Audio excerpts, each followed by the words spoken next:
In 1876, a 34-year-old German philosopher received the first printed copies of his masterwork. The next day he hanged himself, using a stack of those very books as his platform. His name was Philipp Mainländer, and his book was called The Philosophy of Redemption. This was not an act of despair, but one of logical consistency with everything he had written. He believed he had discovered the deepest truth about existence, and he acted on it. Mainländer constructed what many scholars consider the most radical pessimistic system in philosophical history. The philosopher Theodor Lessing called it exactly that, the most extreme pessimism known to philosophical literature. Yet this description, while accurate, misses something essential about his project. Mainländer was not merely pessimistic in the ordinary sense of expecting bad outcomes. He built a complete metaphysical system explaining why the universe exists and where it is headed. His answer inverts everything most philosophies and religions have taught about the nature of reality. The central claim is breathtaking in its scope and darkness. God existed, but God chose to die, and the universe is the process of that death unfolding. We are the scattered remnants of a divine suicide, each of us carrying an inherited drive toward non-existence. The entire cosmos moves inexorably toward absolute nothingness, and this movement is not tragedy, but redemption. Every star burning out, every organism dying, every structure collapsing represents progress toward the final peace. What makes Mainländer remarkable is not merely the darkness of his vision, but its systematic rigor. He anticipated scientific discoveries that would only come decades after his death. He described a universe that began from a single point and has been expanding and decaying ever since. He grounded his metaphysics in the laws of thermodynamics, particularly entropy, the measure of cosmic disorder. Modern physics confirms that the universe is indeed running down toward what scientists call heat death. Mainländer saw this scientific fact and drew philosophical conclusions that most thinkers still refuse to confront. His influence runs through thinkers who rarely acknowledge him directly. Nietzsche read him immediately upon publication and later developed key concepts in apparent response to his system. The phrase "God is dead," which Nietzsche made famous, appears first in Mainländer with opposite meaning. Freud's concept of the death drive, introduced in 1920, parallels Mainländer's will to die with striking precision. Contemporary antinatalism, the philosophical position that procreation is morally wrong, traces intellectual lineage to his work. Emil Cioran, the Romanian philosopher of despair, called Mainländer a thinker who particularly attracted him. This exploration will take his ideas seriously as philosophy, not merely as historical curiosity or psychological symptom. We will examine the logical structure of his arguments and the evidence he marshalled in their support. We will trace how his concepts connect to modern physics, biology, and neuroscience. We will consider the strongest objections and assess whether his system survives them. We will ask what it means for how we should live if any of his core claims are true. The goal is not to convert anyone to pessimism, but to understand a vision that illuminates even as it disturbs. Part 1. The Inheritance of Schopenhauer. Understanding. Mainländer requires first understanding the philosopher who shaped his entire worldview. Arthur Schopenhauer published his masterwork, The World as Will and Representation, in 1818. Mainländer discovered this book at age 19 while working as a merchant in Naples, Italy. He later described February 1860 as the most important month of his entire life. Schopenhauer's philosophy became the foundation upon which Mainländer would build his own darker edifice. Schopenhauer argued that behind the world we perceive lies a fundamental reality he called the will. This is not willpower in the ordinary sense of conscious intention or decision-making. The will is a blind, purposeless striving that constitutes the innermost nature of everything that exists. Every force in nature, from gravity to magnetism to biological instinct, manifests this underlying drive. The world we experience through our senses is merely the representation or appearance of this deeper reality. Schopenhauer drew heavily on Immanuel Kant's distinction between phenomena, things as they appear, and noumena, things as they are. The crucial move in Schopenhauer's philosophy concerns how we can know this hidden reality. Kant had argued that the thing in itself, reality beyond appearance, remains forever inaccessible to human knowledge. Schopenhauer disagreed and claimed we have one privileged point of access, our own bodies. When I move my arm, I experience this both externally as visible motion and internally as an act of willing. This dual access reveals that will and bodily action are not two different things, but one thing known two ways. My body is the will made visible, and by extension everything in the universe is will made manifest. Schopenhauer's will is singular and unified, existing outside space and time, which are merely forms of appearance. Individual objects, including individual people, are temporary manifestations of this one cosmic will. The principle of individuation, which makes us perceive separate, distinct things, is itself a kind of illusion. In ultimate reality, there is only the one will endlessly striving without purpose or satisfaction. This striving produces suffering because desire always exceeds fulfillment and satisfaction is always temporary. Even when we get what we want, boredom immediately sets in, generating new desires and new suffering. Schopenhauer concluded that life is essentially suffering, and the world is the worst of all possible worlds. If it were any worse, he argued, it could not continue to exist at all. The solution he offered was the denial of the will to live through ascetic practices and aesthetic contemplation. Art, especially music, provides temporary escape by allowing us to perceive ideas without personal willing. Permanent release comes only through the complete extinguishing of individual will, as achieved by saints and mystics. This state resembles the Buddhist concept of nirvana, and Schopenhauer acknowledged deep affinities with Eastern thought. Mainländer accepted much of this framework, but made modifications that transformed its entire meaning. His first major departure concerned the unity of the will that Schopenhauer had insisted upon. Schopenhauer claimed we only have access to our own individual will through introspection of our bodies. But if we can only observe individual will, what justifies the claim that all wills are ultimately one?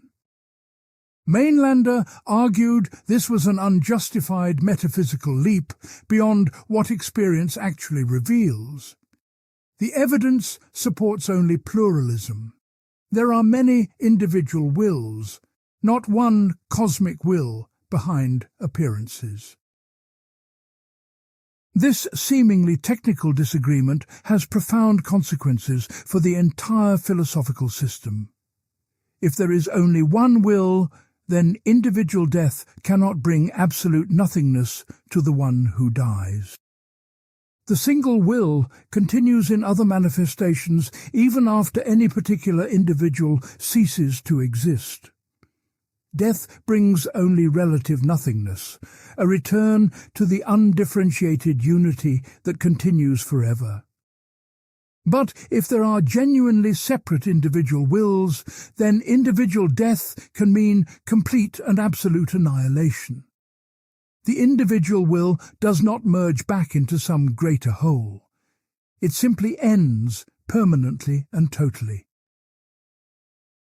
Mainländer called his approach immanent philosophy, meaning it stays within the bounds of possible experience.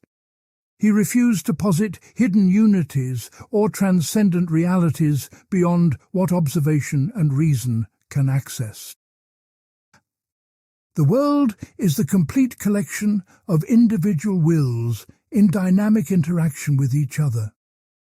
Nothing exists outside or behind this collection. There is no cosmic backup drive preserving everything eternally. This nominalism, the view that only particular individual things exist, became foundational to his entire system.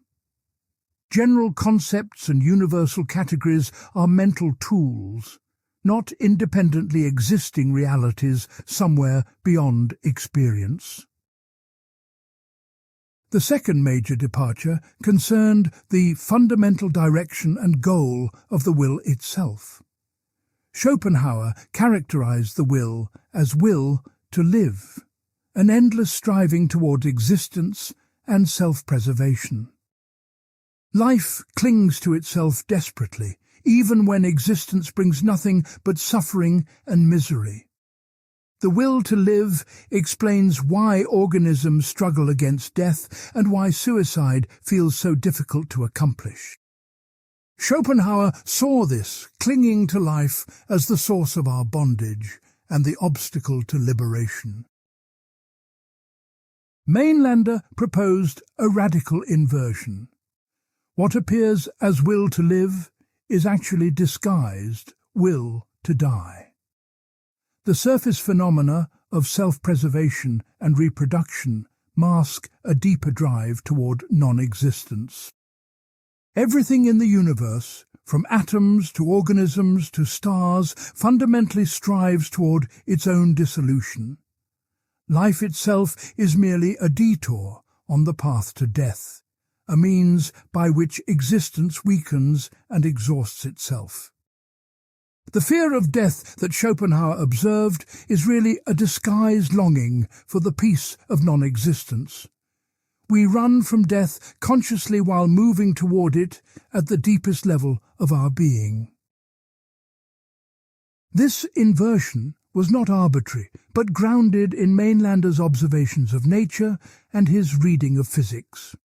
He noticed that all organized structures eventually decay, that energy dissipates, that complexity breaks down. Stars burn out, mountains erode, organisms age and die, civilizations rise and fall and disappear. The direction of cosmic history points unmistakably toward dissolution, not toward greater organization or permanence. If the universe were driven by will to live, why does everything in it eventually die? The answer, Mainländer argued, is that death is not an accident or failure, but the actual goal. He was writing during a revolutionary period in physics when the laws of thermodynamics were being established.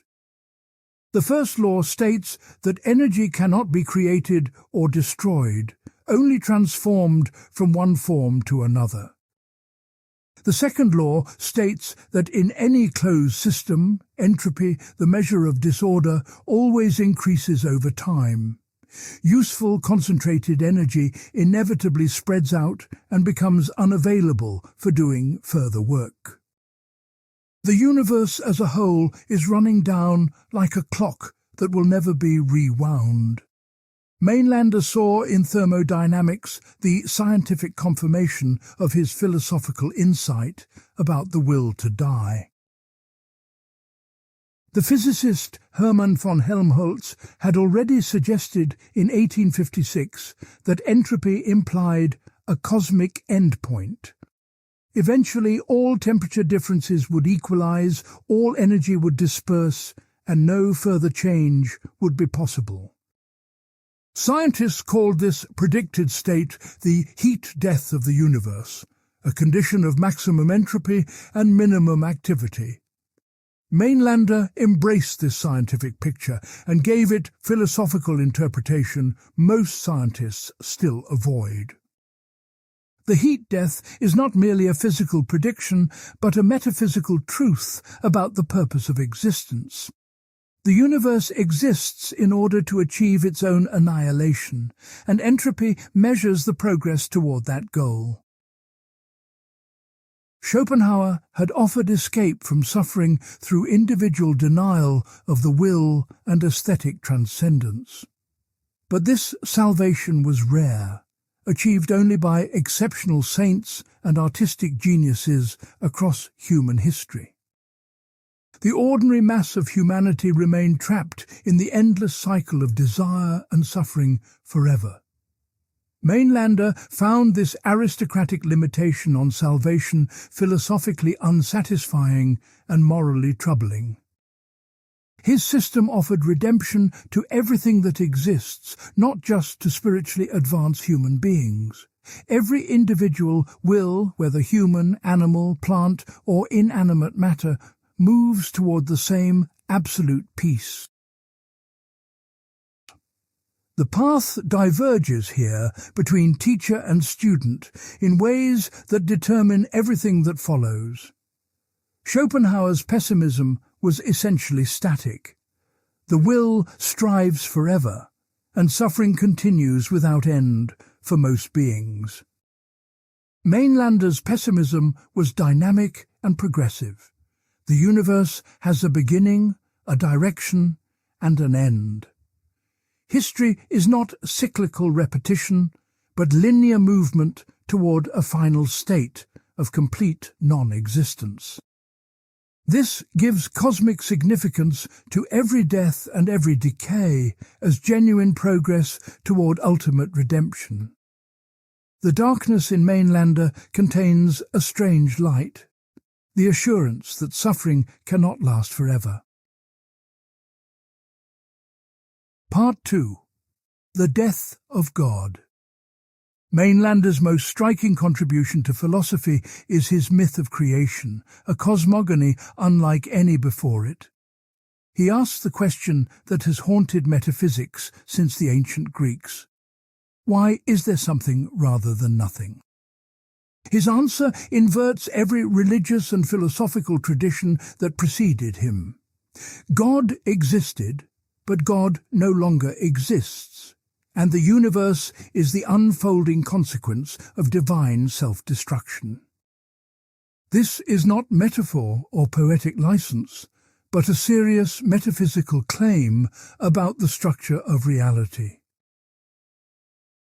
Before the world existed, there was only God, understood as an absolutely simple unity without parts or divisions.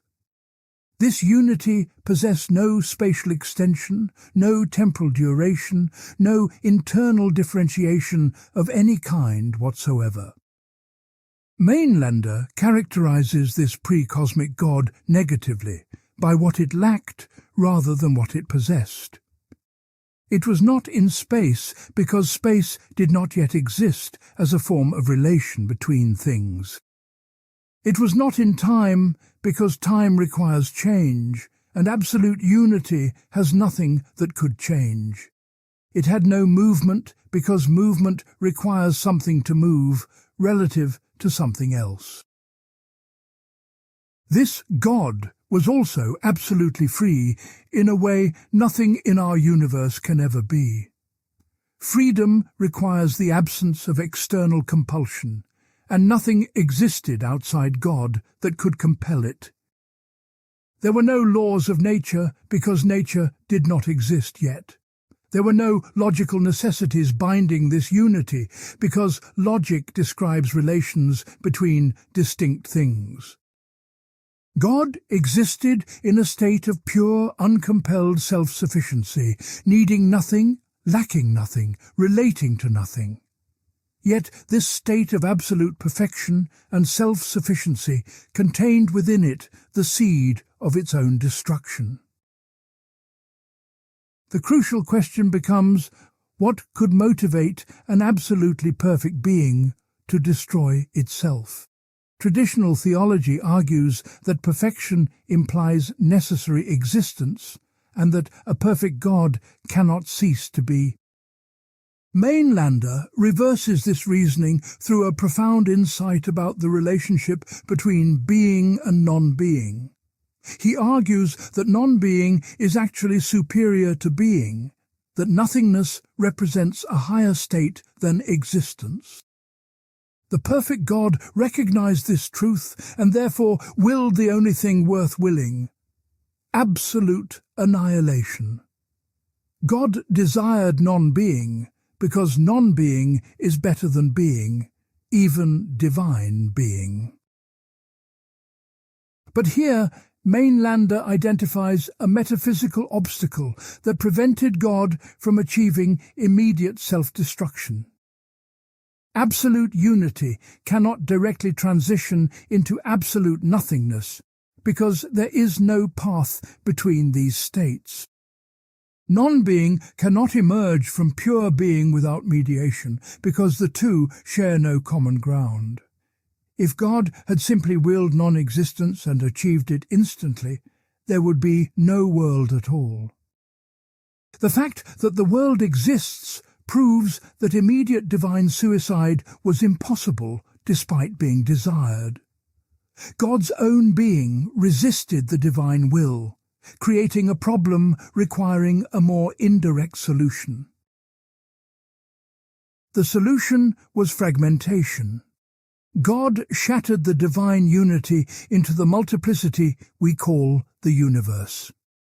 This act of self-division was the only possible path from absolute being toward absolute non-being. The original unity dispersed into countless individual wills, each carrying a portion of the original divine essence.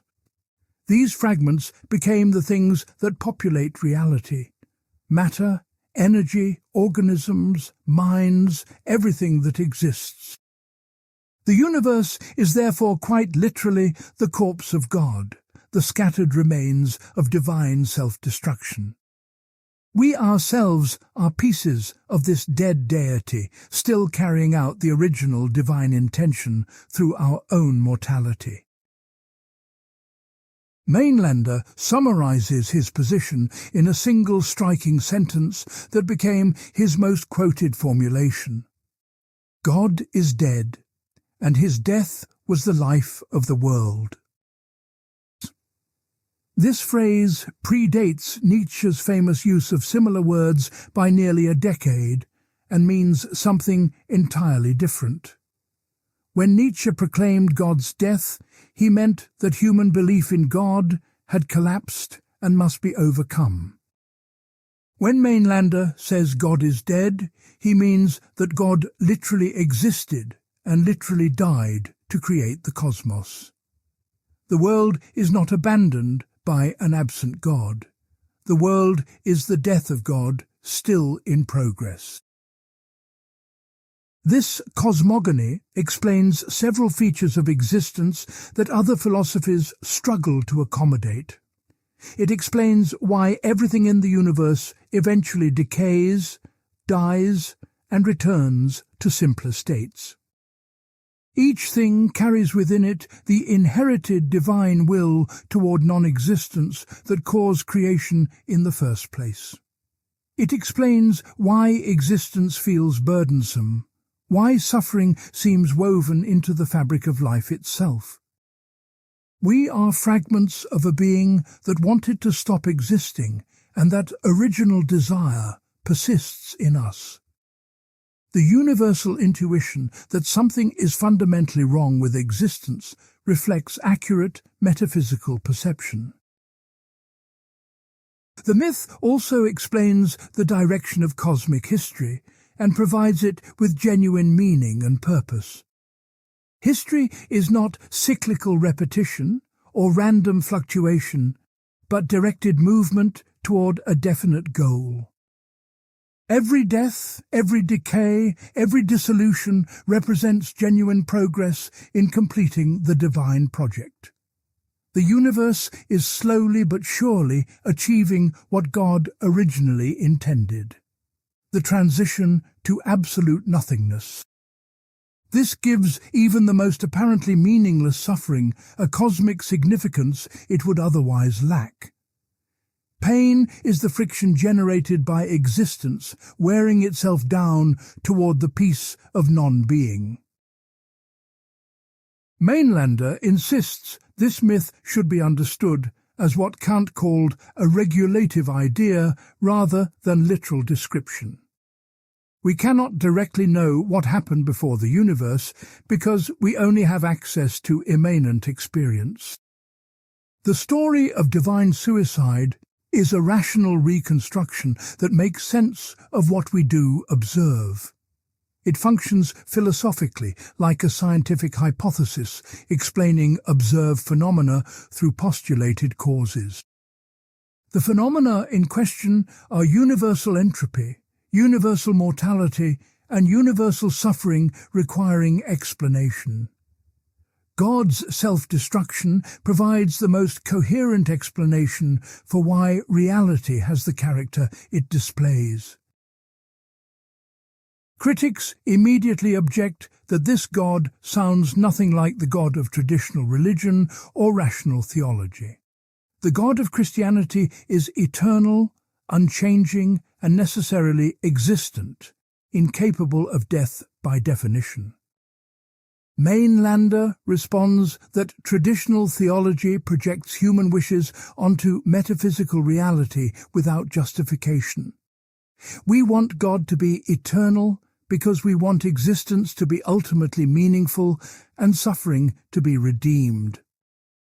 But wanting something provides no evidence that it is true, and the evidence points in the opposite direction.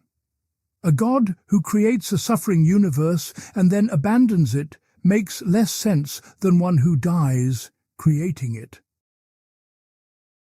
The death of God also solves the traditional problem of evil more elegantly than any theodicy ever proposed. Theodicy asks how a good, omnipotent God can permit suffering, and no answer has ever satisfied thoughtful critics. Mainländer dissolves the problem entirely. God is not permitting suffering while standing apart from it. God became the suffering, fragmented into the multiplicity of beings that experience pain and death. There is no separate divine being watching creation suffer and choosing not to intervene. The only God that ever existed is now distributed throughout reality, dying in and through every creature that dies. Part 3. The Will to Die. The concept that defines Mainländer's entire philosophical system is his transformation of Schopenhauer's will to live. Schopenhauer had identified will as the innermost essence of reality, the thing in itself behind all appearances. This will manifests as a blind striving toward existence, self-preservation, and reproduction in all living beings. Plants push toward sunlight, animals flee predators, humans cling to life even in extreme suffering. The will to live seemed to Schopenhauer an obvious and universal feature of existence, requiring no further explanation. Mainländer saw something entirely different in the same phenomena, and proposed a radical reinterpretation. The will to live, he argued, is actually a disguise worn by a deeper and opposite drive, the will to die. Surface behaviours that appear to affirm existence actually serve the deeper purpose of eventually ending it. Self-preservation keeps an organism alive long enough to weaken through accumulated damage and exhaustion. Reproduction creates new beings who will eventually die, multiplying the instances of mortality. What looks like affirmation of life is really a strategy for the propagation and eventual completion of death. The will to live is the mask, the will to die is the face beneath it. This interpretation finds support in biological facts that the Darwinian theory of Mainlander's era was revealing. Every organism is programmed to die. Aging is built into our cells, not merely an accident of wear. Species go extinct constantly, and over 99% of all species that ever lived have already disappeared. Life itself arose from non-living matter and will eventually return to non-living matter as stars burn out. The biosphere is a temporary eddy in the cosmic flow toward thermodynamic equilibrium and heat death. Life does not resist death. Life is a particular pathway by which matter organizes its own dissolution. Mainländer distinguished between what he called ignorant and enlightened self-interest to explain this dynamic. Ignorant self-interest pursues pleasure, avoids pain, clings to life, and fears death without understanding why. The ignorant person acts out the will to die unconsciously while believing they are pursuing the will to live. They reproduce, accumulate possessions, seek status, all while serving entropy without recognizing their role. Their frantic activity hastens cosmic dissolution by transforming concentrated energy into dispersed waste heat. Even the most life-affirming actions ultimately serve the universal movement toward nothingness. Enlightened self-interest arises when knowledge transforms the character of the individual will itself. Understanding that non-being is superior to being changes what one genuinely desires at the deepest level. The enlightened person no longer needs to disguise the will to die as will to live. They can embrace the trajectory toward nothingness consciously, aligning personal will with cosmic purpose. This alignment brings a strange peace, because one is no longer struggling against the fundamental nature of reality. The enlightened person cooperates with the universe instead of futilely resisting its inevitable direction.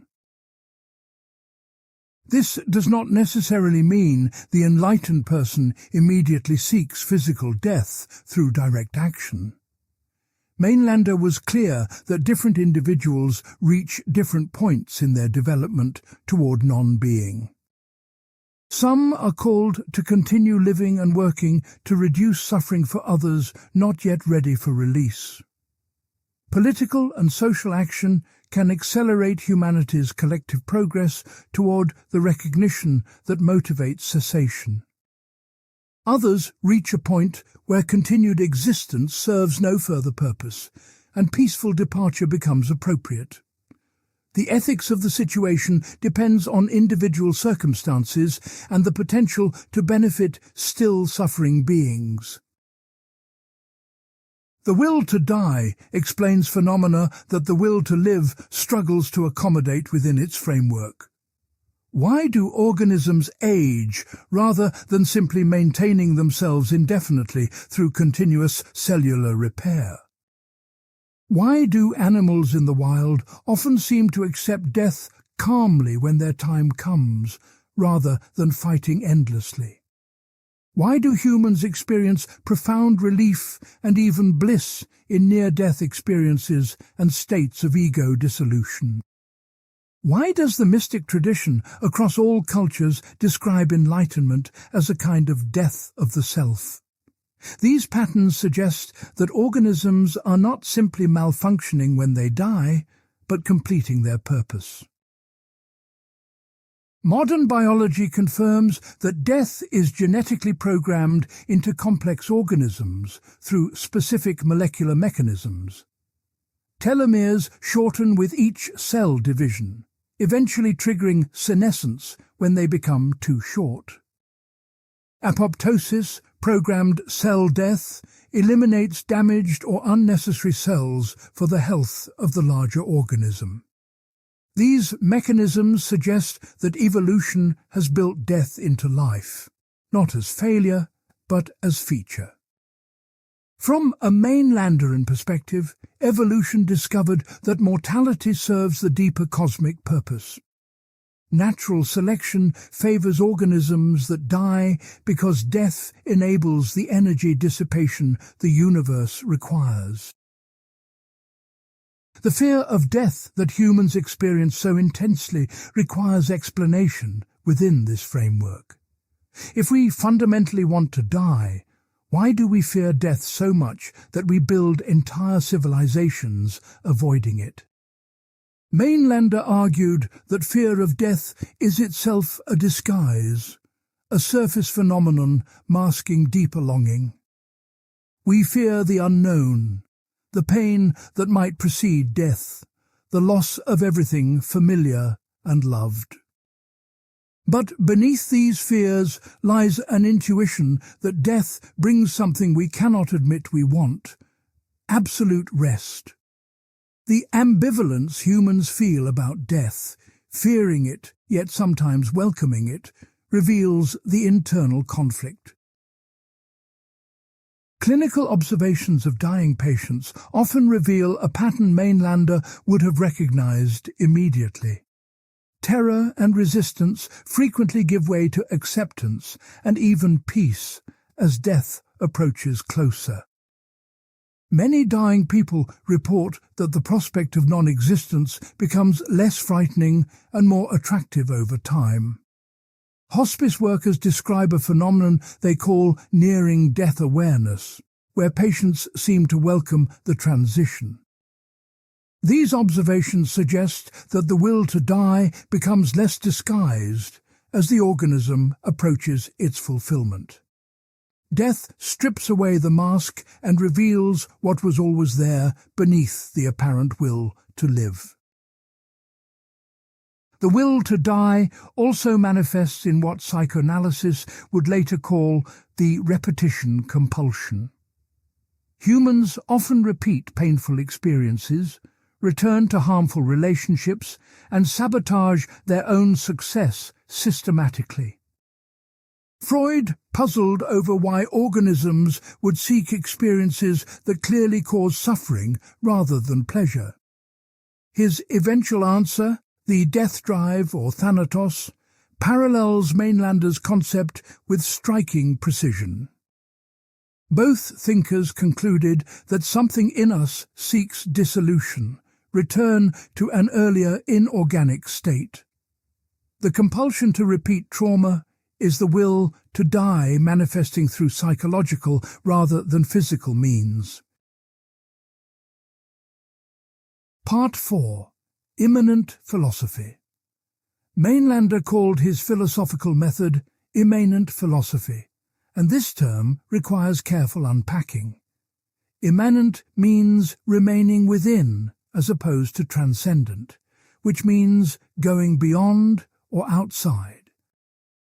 Immanent philosophy restricts itself to what can be known through experience and reason applied to experience. It refuses to posit hidden realities, transcendent realms, or metaphysical entities beyond possible observation. This approach connects Mainländer to empiricism while distinguishing him from the German idealist tradition. He wanted philosophy to achieve the same rigor and reliability that natural science was demonstrating. The German philosophical tradition Mainländer inherited was dominated by complex architectures of transcendent metaphysics. Kant had distinguished phenomena, the world as it appears to us, from noumena, things as they are in themselves. The noumenal realm lies forever beyond experience, though Kant believed we must postulate it for practical reason. Schopenhauer claimed special access to the noumenal through introspection revealing will as the thing in itself. Hegel constructed an elaborate system where absolute spirit unfolds through history toward complete self-knowledge. These systems all posited realities transcending what direct observation and analysis could confirm. Mainländer rejected transcendent metaphysics as intellectually irresponsible speculation dressed in philosophical language. We have no reliable access to anything beyond the world of experience, and claims about such realms are unverifiable. The philosopher should not invent invisible realities to explain visible ones when visible explanations suffice. This principle of parsimony, later called Occam's razor, guided Mainländer's reconstruction of Schopenhauerian metaphysics. He kept what experience supported and discarded what required faith in inaccessible transcendent structures. The result was leaner but more defensible than the elaborate systems he criticized. Applying this method to Schopenhauer's system produced significant revisions in its basic structure. Schopenhauer claimed the will is one, unified, existing outside space and time beyond all individuation. But how could Schopenhauer know this if the unified will lies beyond possible experience in the noumenal realm? He accessed his own individual will through introspection of his body, as he correctly observed. But individual will is precisely that. Individual located in a particular body at particular times and places. The leap from individual will to unified cosmic. Will transcends the evidence that introspection actually provides. Mainländer concluded that intellectual honesty requires abandoning the doctrine of the will's unity as unverifiable. What we know through introspection is that individual wills exist, each associated with a particular body. We observe that these wills interact with each other and with the physical world in regular patterns. We have no warrant for claiming they are secretly one will, appearing as many through some transcendent illusion. The world is the totality of individual wills in dynamic relationship, and nothing exists outside this totality. This pluralism stays within the bounds of possible experience while explaining everything monism claimed to explain. The epistemological implications of immanent philosophy shape how Mainländer approached every topic he investigated. Knowledge comes from observation and rational analysis of observations, not from transcendent intuition or revelation. Claims must be testable against experience, at least in principle, or they lack cognitive content entirely. This approach aligned Mainländer with the scientific materialism gaining influence during his era. Yet he remained a philosopher rather than scientist because he addressed questions science could not fully answer. The meaning of scientific discoveries, their implications for ethics and metaphysics, required philosophical interpretation. Immanent philosophy also committed Mainländer to nominalism, the view that only particular things genuinely exist. Universal concepts like humanity, justice, or redness are mental abstractions we create for practical convenience. No universal humanity exists independently of individual humans. No justice exists apart from just actions. Schopenhauer had retained Platonic elements, speaking of eternal ideas manifesting through particular phenomena. Mainländer stripped these Platonic remnants away as violations of immanent method. The world contains only individuals, and general categories are tools we use to organize our individual experiences. This nominalism had important consequences for understanding the individual's metaphysical status and ultimate fate. If only individuals really exist, then individual death brings real and absolute ending, not return to unity. There is no cosmic reservoir of being into which the individual dissolves while secretly continuing. When a particular will ceases, that will simply ceases, fully and completely, with no remainder or continuation. Death is genuinely what it appears to be, absolute termination of the individual who dies. This makes death more significant than in systems where individuality was always somewhat illusory anyway. Mainländer's immanent approach also shaped his treatment of the pre-cosmic God and creation myth. He could not claim direct knowledge of what existed before the universe, since that lies beyond possible experience. The death of God functions as a regulative hypothesis explaining features of the world we do experience. It is rationally reconstructed from evidence rather than revealed through transcendent insight or mystical vision. We observe universal entropy, universal mortality, universal suffering, pointing toward nothingness as destination. The hypothesis of divine self-destruction makes these observations coherent without claiming inaccessible transcendent knowledge. Critics objected that Mainländer violated his own immanent principles by positing a pre-cosmic God at all. How can any claim about what preceded the universe count as immanent rather than transcendent metaphysics? Mainländer responded that the pre-cosmic God is a limiting concept required by reason, not a transcendent entity. Just as mathematics uses infinity without claiming infinite objects exist, philosophy uses origin concepts regulatively. The God who died is the boundary condition that explains why the world has the character it displays. This explanation stays immanent because it serves to illuminate experience rather than escape beyond it.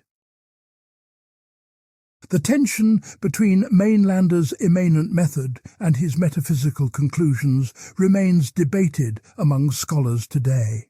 Some argue he successfully stayed within experiential bounds, while others see transcendent commitments hidden throughout. Friedrich Beiser notes that Mainländer does not systematically defend his nominalism despite its foundational importance. The assumption that only particulars exist does considerable philosophical work without receiving adequate justification. This represents a potential weakness in the system that critics have exploited from various directions. Yet even critics acknowledge the intellectual ambition and frequent insight of his immanent reconstructive project. Part 5. Physics and Thermodynamics. Mainländer wrote during one of the most revolutionary periods in the history of physics. The laws of thermodynamics were being formulated and debated throughout the 1850s and 60s. These laws described how energy behaves in physical systems, with implications extending to the entire cosmos. Mainländer recognized their philosophical significance more clearly than most philosophers of his generation. He integrated thermodynamics into his metaphysical system, grounding pessimism in the structure of physical reality. The result was a philosophy that claimed scientific support rather than mere speculation or emotional temperament. The first law of thermodynamics states that energy cannot be created or destroyed in an isolated system. Energy transforms from one form to another, but the total quantity remains constant through all transformations. Heat becomes motion, becomes electrical current, becomes heat again in endless cycles of conversion. This law might seem to support an eternal, self-sustaining universe where nothing is ever truly lost. But the second law reveals that something crucial does get lost even when total energy stays constant. What gets lost is the availability of energy to do useful work, its concentration and organization. The second law of thermodynamics states that entropy, the measure of disorder, always increases in closed systems. Concentrated energy spontaneously disperses. Organized structures spontaneously disorganize over time. Heat flows from hot objects to cold objects, never the reverse, until temperatures equalize throughout the system. Once temperatures equalize, no further work can be extracted, even though total energy remains unchanged. The energy still exists, but in a degraded, dispersed form, useless for driving any physical process. Entropy measures this degradation, this loss of useful structure, even without loss of total quantity. Rudolf Clausius formalized the second law and coined the term entropy in 1865. He derived the principle from studying steam engines, noticing that not all heat converts to mechanical work. Some energy inevitably dissipates in any real process, spreading out and becoming unavailable for use. Clausius recognized that this principle applied universally, not just to human-made engines and machines. He wrote that the entropy of the universe tends toward a maximum, predicting cosmic scale consequences. Mainländer was writing his philosophy of redemption just as these ideas were reaching their mature formulation. The Austrian physicist Ludwig Boltzmann later explained entropy in terms of probability and microscopic states. A macroscopic state like hot coffee in cold room can be realized by astronomical numbers of microscopic arrangements. The number of arrangements corresponding to mixed temperatures vastly exceeds those corresponding to separated temperatures. Systems evolve toward more probable states simply because more probable states have more ways of occurring. Entropy increase is thus not a mysterious force, but a consequence of probability applied to enormous numbers. Order is improbable. Disorder is probable. Systems therefore move from order to disorder statistically. Mainländer saw in thermodynamics the scientific confirmation of his philosophical claim about the will to die. The universe is not neutral regarding direction.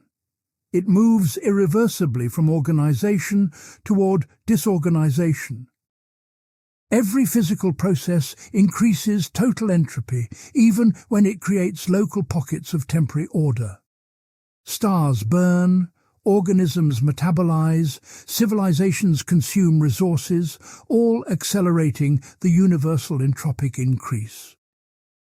The cosmic trajectory points unmistakably toward a final state of maximum entropy and minimum available energy. This is the will to die expressing itself through the fundamental structure of physical law. The heat-death of the universe became a topic of scientific and philosophical discussion during Mainländer's lifetime. Hermann von Helmholtz suggested in 1856 that the universe would eventually reach thermodynamic equilibrium. All temperature differences would disappear, all energy would be uniformly distributed, all processes would cease. The universe would continue to exist, but in a state of absolute stillness and unchanging uniformity forever. Nothing would happen because nothing could happen without energy gradients to drive physical change. Helmholtz called this the heat death, and the term captured public imagination with its apocalyptic overtones. Mainländer embraced the heat death not as tragedy, but as the fulfillment of cosmic purpose and ultimate redemption. The universe exists precisely to achieve this state of final stillness and absence of striving. Heat-death represents the completion of God's original intention to transition from being to non-being.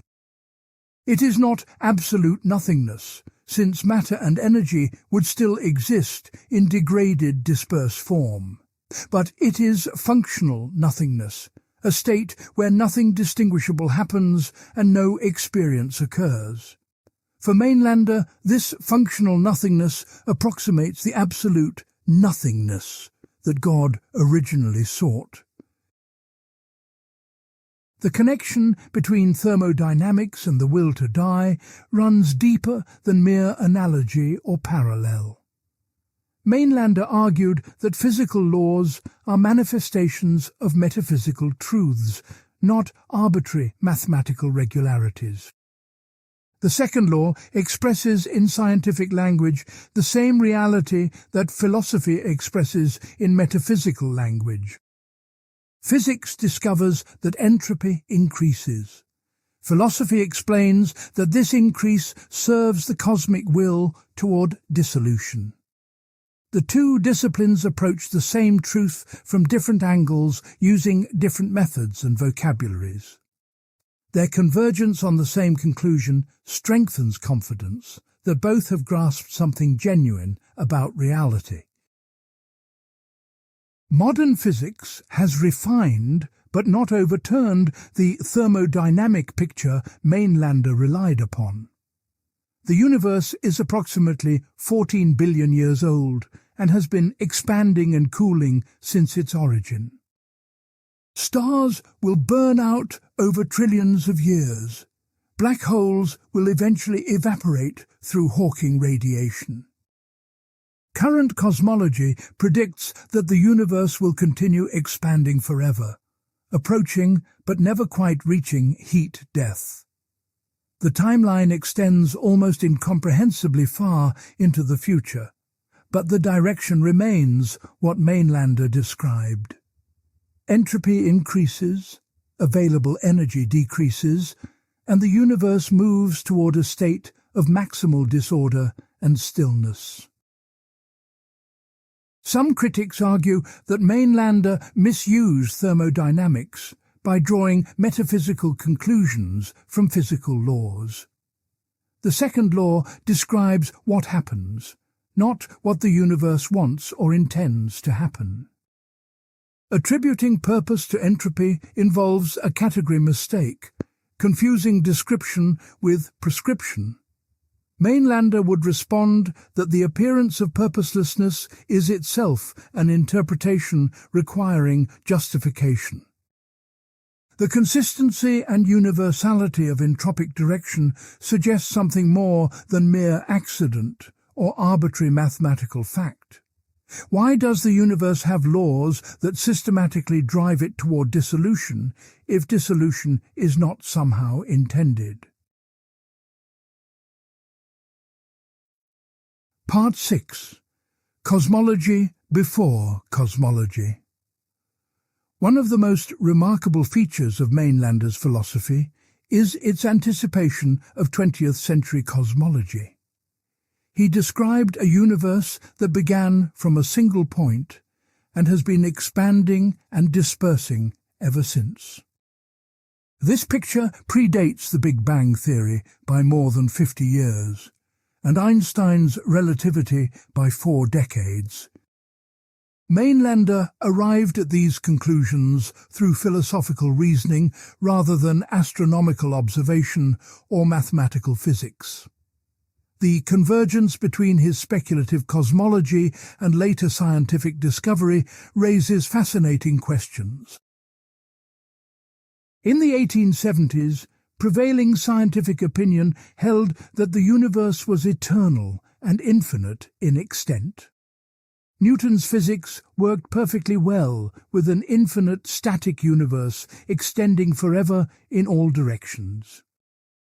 Stars were distributed roughly uniformly throughout this infinite space, and the cosmos had no beginning or end.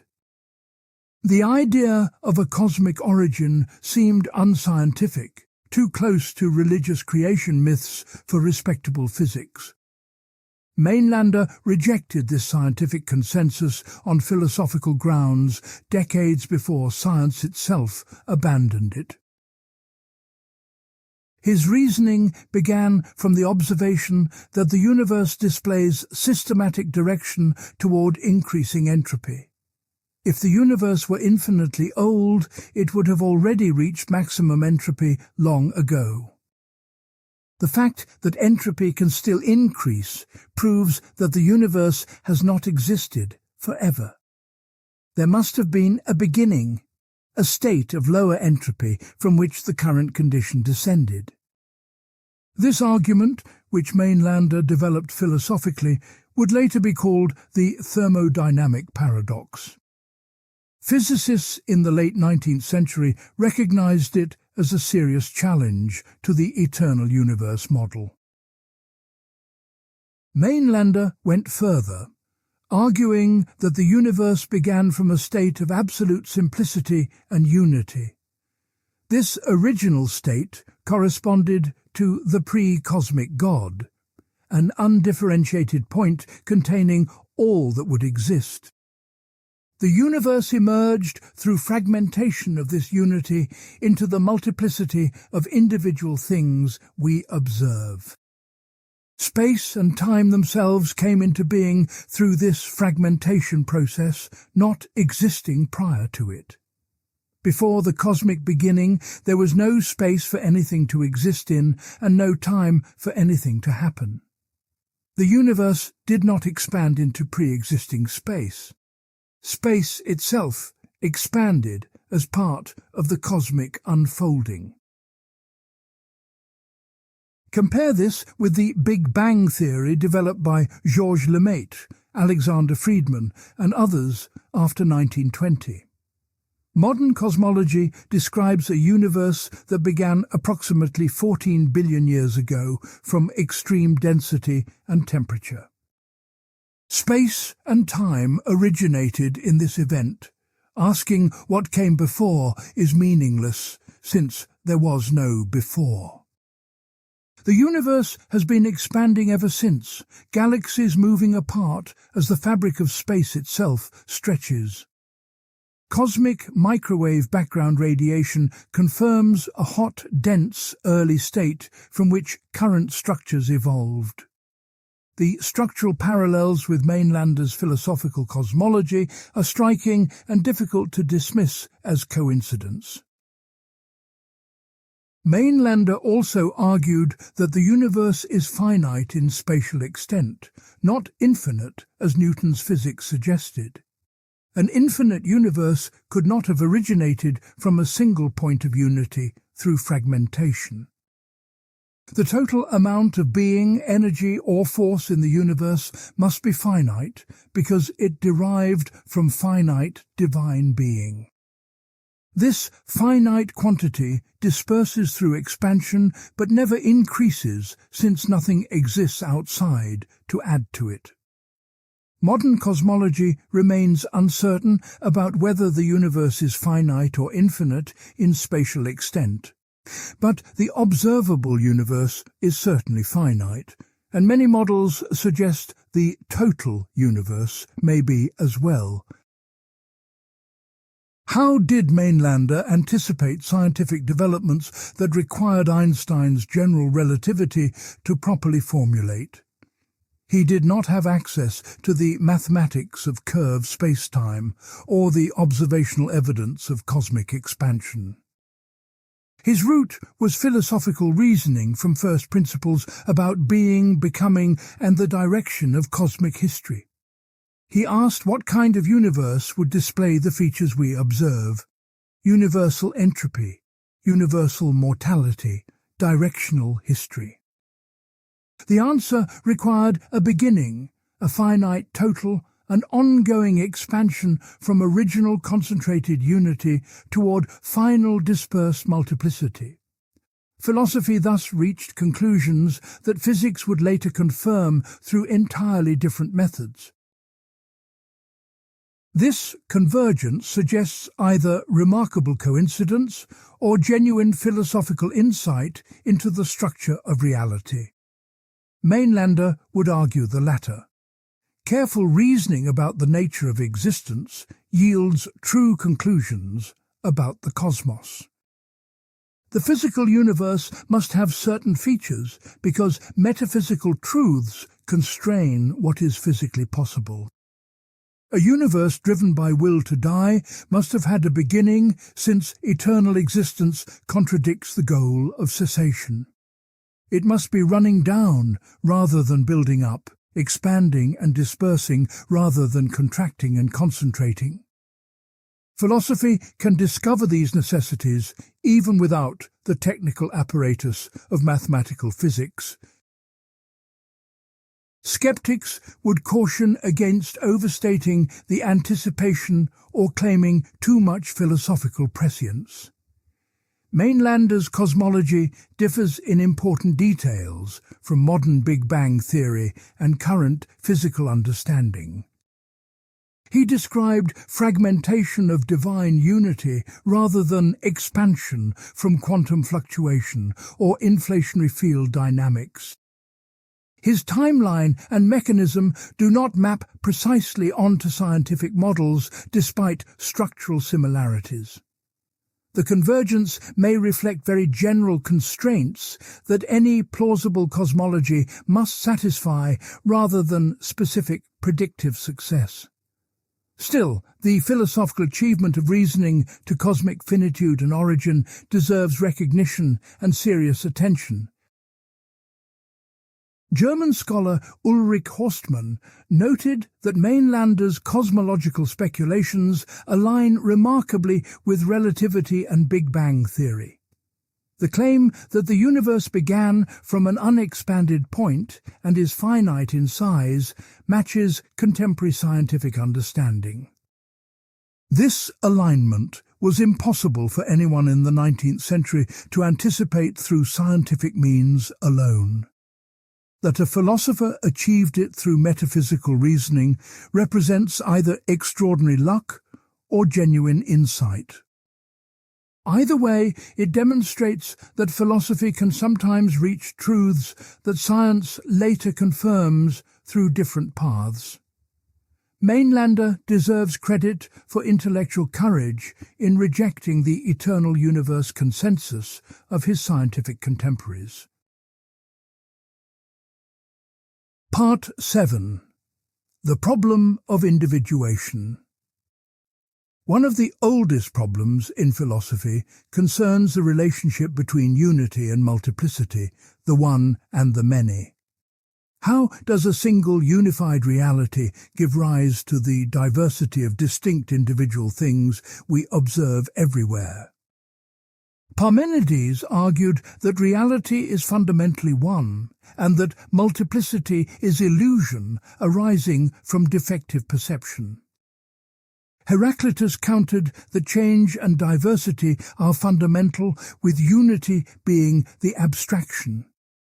Plato tried to resolve the tension through his theory of forms, unchanging unities that particular things imperfectly copy. The problem persisted through medieval philosophy into modern thought, never receiving fully satisfactory solution. Mainländer inherited this ancient problem through Schopenhauer's transformation of Kantian metaphysics into will-based philosophy. Schopenhauer claimed the will is one, existing beyond space and time, manifesting as apparent multiplicity through representation. Individual objects, including individual persons, are not ultimately real, but are phenomena of the single underlying will. The principle of individuation, which makes us perceive separate things, belongs to appearance rather than reality. Liberation comes through recognizing the illusory nature of individual separateness and identifying with the unified will. This solution had elegance, but created problems Mainländer found philosophically unacceptable. The main problem concerns how genuine change and becoming can occur within an ultimately unchanging unified will. If the will is truly one and timeless, then the apparent changes we observe must themselves be illusory. But if change is illusory, then so is the suffering that arises from change, and pessimism loses its basis. Schopenhauer wanted to claim both that suffering is terribly real and that the will underlying it is unchangingly one. These claims sit uneasily together, and critics accuse Schopenhauer of incoherence on this fundamental point. Mainländer's solution was to abandon the unity thesis while preserving the centrality of will and suffering. His alternative posits that unity genuinely existed, but in the past, as the pre-cosmic God before creation. The original divine unity was absolutely real, not appearing as unified while secretly being multiple. But this unity genuinely fragmented through the act of divine self-destruction that created the universe. The multiplicity we observe is therefore also absolutely real, not illusory appearance of hidden underlying oneness. Individuation occurred as a real historical event, the shattering of God into the plurality of existing things. The problem of the one and the many is solved not logically, but historically, through cosmogonic narrative. This solution makes time fundamentally real rather than merely a form of subjective perception or representation. Schopenhauer, following Kant, treated time as part of the apparatus through which minds construct experience. The noumenal will exists outside time. Only phenomenal representations unfold in temporal sequence. Mainländer rejected this move as another unwarranted, transcendent claim beyond the limits of possible knowledge. Time appears real in experience, and immanent philosophy should accept this appearance unless forced to reject it. The temporal sequence from unity through fragmentation toward dissolution describes how things actually are. The fragmentation of divine unity produced individual wills that are genuinely separate from each other.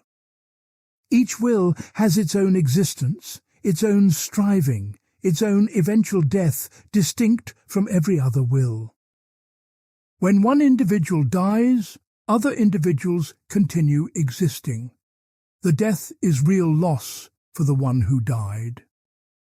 There is no cosmic backup preserving the individual in some hidden form or reabsorbing them into unity. This pluralism gives individual existence higher stakes than monistic systems where individuality was always somewhat illusory. Death becomes genuinely significant rather than merely apparent transition within an unchanging totality. The individual wills remain connected through their common origin in the fragmented God they once jointly constituted.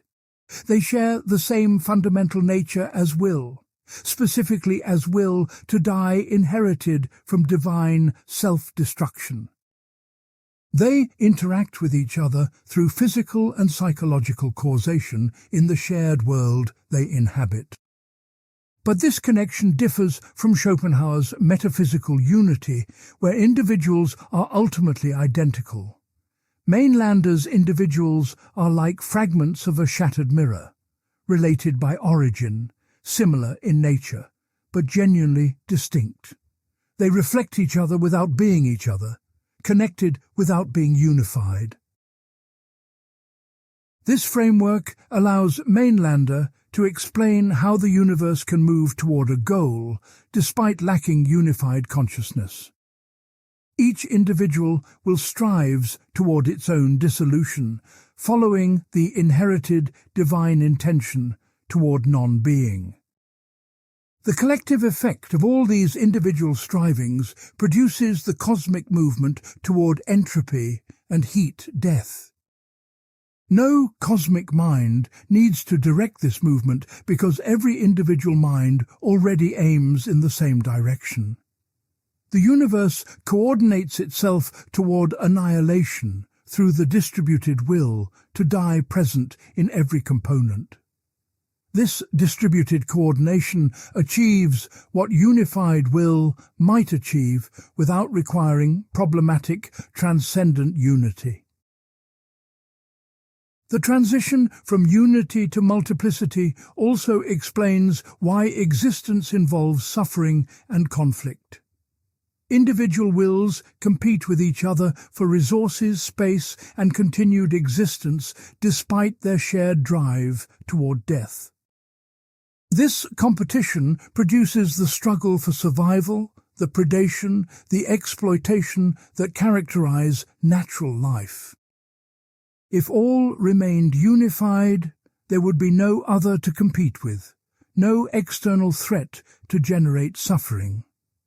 Fragmentation created the conditions for suffering by creating the separation that makes conflict possible. The original divine unity felt no suffering because it had no other from which to suffer. Mainlander's solution to the individuation problem thus has both metaphysical and ethical implications. Metaphysically, it explains how multiplicity arose from unity through real historical process rather than illusory appearance. Ethically, it explains why suffering exists and why it will eventually end through the dissolution of all individuals. The solution connects cosmogony to ethics, showing how the structure of reality determines the moral situation of beings.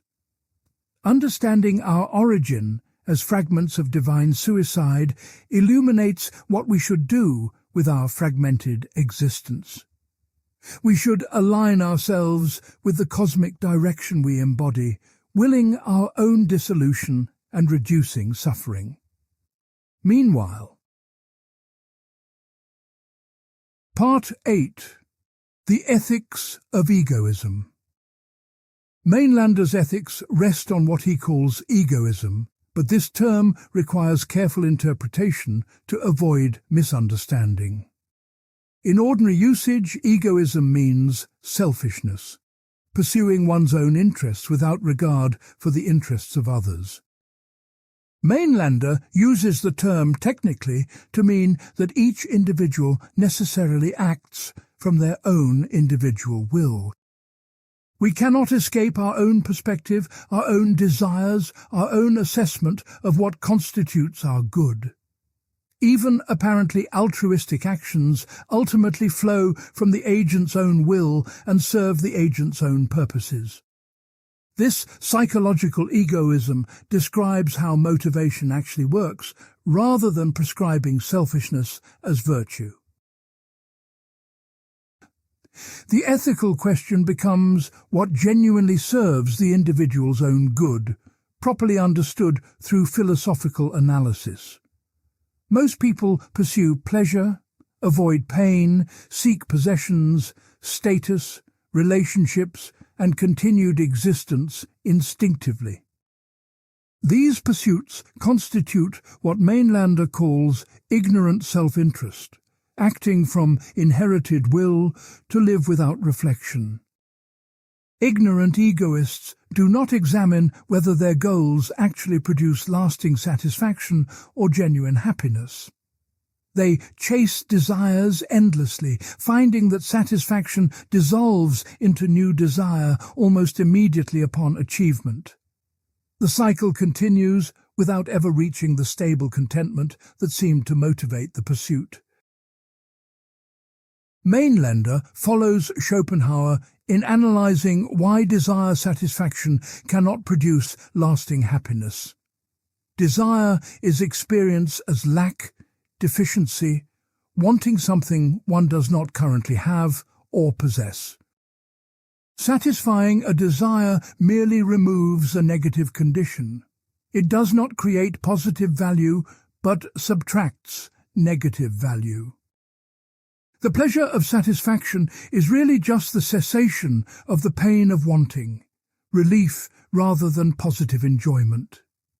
Once the wanting ceases, the pleasure immediately begins to fade, often faster than the wanting that preceded it. We are built to keep wanting, and any pause in wanting feels like boredom, itself a form of suffering. This analysis leads to profound pessimism about the possibility of achieving happiness through desire satisfaction. The structure of willing itself guarantees that satisfaction cannot last, and that new wanting will always arise. The best possible outcome is a treadmill of temporary reliefs, each followed by renewed desire and renewed lack. The worst outcome, far more common, is frustrated desire that never achieves even temporary satisfaction. Either way, the life devoted to satisfying desires cannot achieve the stable happiness it pursues as goal. Ignorant self-interest defeats itself through the very nature of the wanting that motivates it. Enlightened self-interest arises when philosophical understanding transforms the character of the individual will itself. Understanding that desire satisfaction cannot produce happiness removes the motivation to pursue desire satisfaction. Understanding that non-being is better than being shifts desire away from continued existence toward eventual cessation. The enlightened egoist still acts from self-interest, but now with accurate understanding of what genuinely serves the self.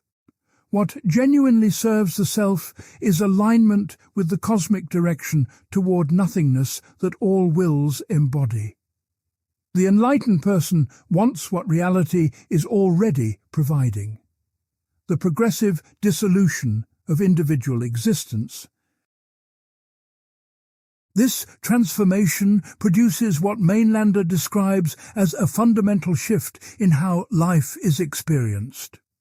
The enlightened person no longer struggles against the inevitable, fighting entropy and resisting death frantically.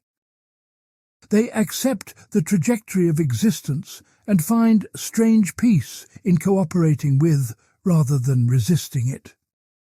Suffering diminishes because much suffering arose from futile resistance to what cannot be successfully resisted. The terror of death lessens because death is now understood as fulfillment rather than defeat or punishment. Life becomes bearable, even serene, precisely because one no longer demands from it what it cannot provide.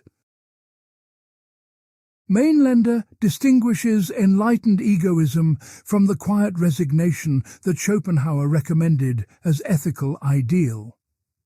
Schopenhauer's saint achieves peace by completely extinguishing individual will through ascetic denial and detachment.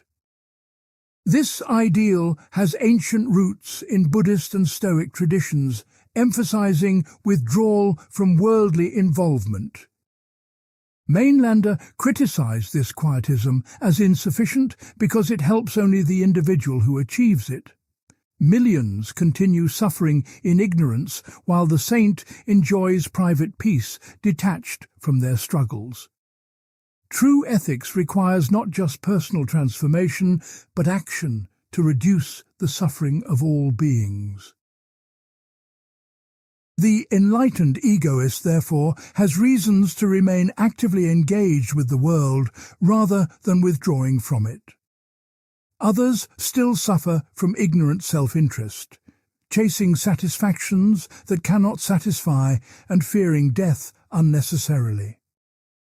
The enlightened person can help by teaching, by political action, by creating conditions where enlightenment spreads more easily.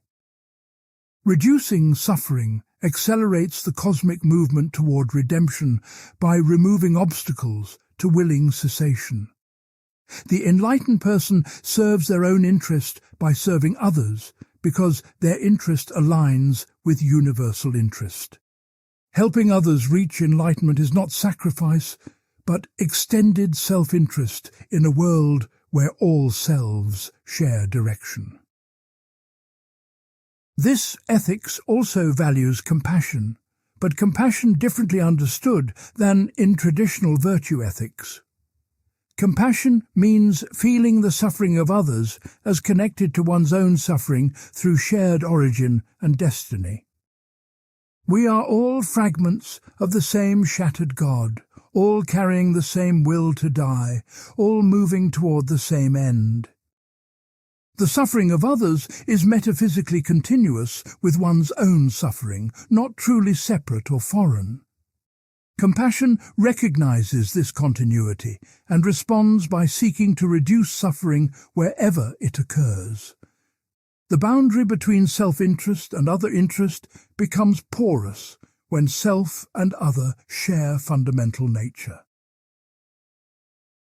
Critics objected that Mainländer's ethics lead toward suicide as logical conclusion, making his philosophy dangerous. If non-being is better than being, why not achieve non-being immediately through self-destruction? Mainländer's response was nuanced. Suicide is not prohibited, but neither is it obligated for everyone at every time. Some individuals have further contributions to make by teaching, acting politically, or supporting others still suffering. The decision whether to continue living depends on individual circumstances and capacity to benefit other beings. Mainländer himself reached a point where he judged his work complete and his continued existence without further purpose. Part 9. Virginity and Antinatalism. Among Mainländer's ethical positions, his advocacy of virginity attracted particular attention and mockery from contemporaries. Nietzsche dismissed him contemptuously as the sickeningly sentimental apostle of virginity in The Gay Science. This dismissal reflects misunderstanding of the philosophical reasoning behind Mainländer's position on procreation. His advocacy was not prudish moralism or religious asceticism, but a conclusion from his metaphysical system. If existence is suffering and non-being is better than being, then creating new beings requires serious justification. Mainländer argued that such justification cannot be provided and that refraining from procreation is ethically correct.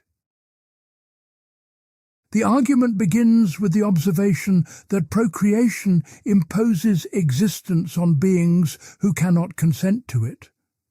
No one chooses to be born. We find ourselves existing without having agreed to accept the conditions of existence. These conditions include guaranteed suffering, guaranteed death, and no possibility of lasting satisfaction or happiness. Imposing such conditions on someone without their consent would normally be considered a serious wrong. We do not think it acceptable to cause suffering to others without consent in virtually any other context. Why should procreation be exempt from the ethical requirement to avoid causing unconsented suffering? Defenders of procreation typically argue that the goods of life outweigh the evils, making existence a net benefit. But Mainländer, following Schopenhauer, rejected this calculus as based on wishful thinking rather than honest assessment. The structure of desire guarantees that satisfaction is brief, while wanting is chronic and often painful. Even the happiest lives contain substantial suffering, and most lives contain far more suffering than happiness. More fundamentally, the best experiences in life are actually relief from negative states rather than positive goods. We mistake the absence of pain for positive pleasure, inflating the apparent value of existence through accounting error. Even if some lives might contain net positive value, prospective parents cannot guarantee such outcomes for their children. The child might be born with genetic diseases, suffer abuse, face poverty, experience mental illness, or encounter catastrophe. No parent can promise their child will be among the fortunate few who suffer less than they enjoy. Procreation is therefore a gamble with another person's entire existence, made without that person's consent. The gamble stakes potential extreme suffering against potential moderate satisfaction under highly uncertain odds. Risk ethics generally condemns imposing such gambles on non-consenting parties regardless of expected value calculations. Mainländer connected the ethics of procreation to his cosmogony of divine self-destruction and universal will to die. Creating new beings multiplies the instances of existence that must eventually be extinguished for redemption to complete. Each new person represents another fragment that must die, another will that must be silenced, another obstacle on the path. Procreation delays cosmic redemption by adding to the quantity of being that must be dissolved into non-being. Refraining from procreation accelerates the end by reducing the number of beings requiring eventual extinction. Virginity becomes a form of cosmic cooperation, aligning individual choice with universal purpose. This position places Mainländer among the first systematic philosophical defenders of what is now called antinatalism. Antinatalism is the view that procreation is ethically wrong and that humans should refrain from having children. The position has gained contemporary prominence through philosophers like David Benatar and his book Better Never to Have Been. Benatar argues through asymmetry between pain and pleasure that non-existence is always preferable to existence. Thomas Ligotti's The Conspiracy Against the Human Race draws explicitly on Mainländer's ideas for its pessimistic antinatalism. Contemporary antinatalism thus traces intellectual lineage directly to Mainländer's 19th-century formulation. Mainländer extended antinatalist reasoning to compassionate concern for potential future beings who would suffer if created. We typically consider it wrong to cause suffering to existing people. Antinatalism extends this concern to potential people. By not creating them, we guarantee they will not suffer, which is better than gambling that their suffering might be outweighed. The non-existent person is not deprived of goods because there is no person to be deprived. But the existing person does suffer evils that could have been prevented by not creating them. Prevention of suffering takes ethical priority over provision of goods, especially when the goods cannot be guaranteed. The advocacy of virginity specifically reflects the practical means available in Mainlander's era for preventing procreation. Reliable contraception did not exist in the 1870s the way it does today. Abstinence from sexual intercourse was the only certain method for preventing pregnancy and thus preventing new existence. Mainlander's emphasis on virginity should be understood in this practical context, rather than as religious sexual moralism. He was not condemning sexuality as sinful, but advocating the most effective available means for ethical non-procreation. Contemporary antinatalists typically focus on contraception rather than abstinence because effective options now exist. Critics objected that universal antinatalism would lead to human extinction, an outcome most consider unacceptably bad.